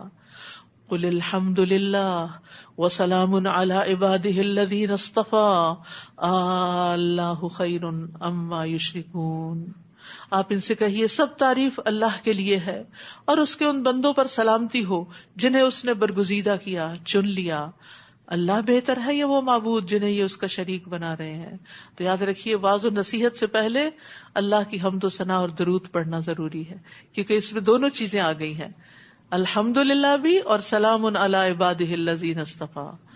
یعنی جب آپ کوئی لیکچر دیں، کوئی واعظ کریں، کوئی نصیحت کریں تو پھر نحمدہ ونصلی، یہ مختصر ترین ہے، ایک لفظ میں تعریف اور ایک لفظ میں درود ہے. اچھا ایسا ہے کہ آپ لوگ کوئی نہ کوئی پلان ضرور کر لیں رمضان کے بعد کچھ جوائن کرنے کا. یہاں ویکینڈ پہ بھی کلاسز ہوتی ہیں، اردو میں بھی ہوتی ہیں، انگلش میں ینگ لڑکیوں کے لیے ہوتی ہے، چھوٹے بچوں کا اسکول ہے، ویکینڈ اسکول جس کو کہتے ہیں. اسی طرح جمعے کے دن شام کے وقت درس قرآن ایک ہوتا ہے جس میں کوئی ٹیسٹ وغیرہ نہیں ہوتے، صرف کلاس بھی ہوتی ہے اور اس کے بعد ڈسمسل ہو جاتا ہے. اور اسی طرح الہدیٰ ویکینڈ اسکول جو ہے یہ بچوں کا، اس میں ہفتے اور اتوار کو کلاسز ہوتی ہیں. اگلے سیشن کی رجسٹریشن کی معلومات آپ کو جولائی میں ملیں گی، ویب سائٹ پر بھی ہوں گی. اور سلیبس میں قرآن کی تلاوت، فہم، دعائیں، اسوہ حسنہ، اچھے اخلاق اور موجودہ دور میں اچھا مسلمان بن کے جینا یہ سکھایا جاتا ہے. اللہ تعالیٰ سب کی کوششیں قبول کرے. تو اللہ سبحانہ وتعالیٰ سے دعا ہے کہ اللہ ہمیں عمل کی توفیق عطا کرے. وآخر دعوانا ان الحمد للہ رب العالمین. سبحانک اللہم وبحمدک اشہد ان لا الہ الا انت استغفرک واتوب الیک. السلام علیکم ورحمۃ اللہ وبرکاتہ.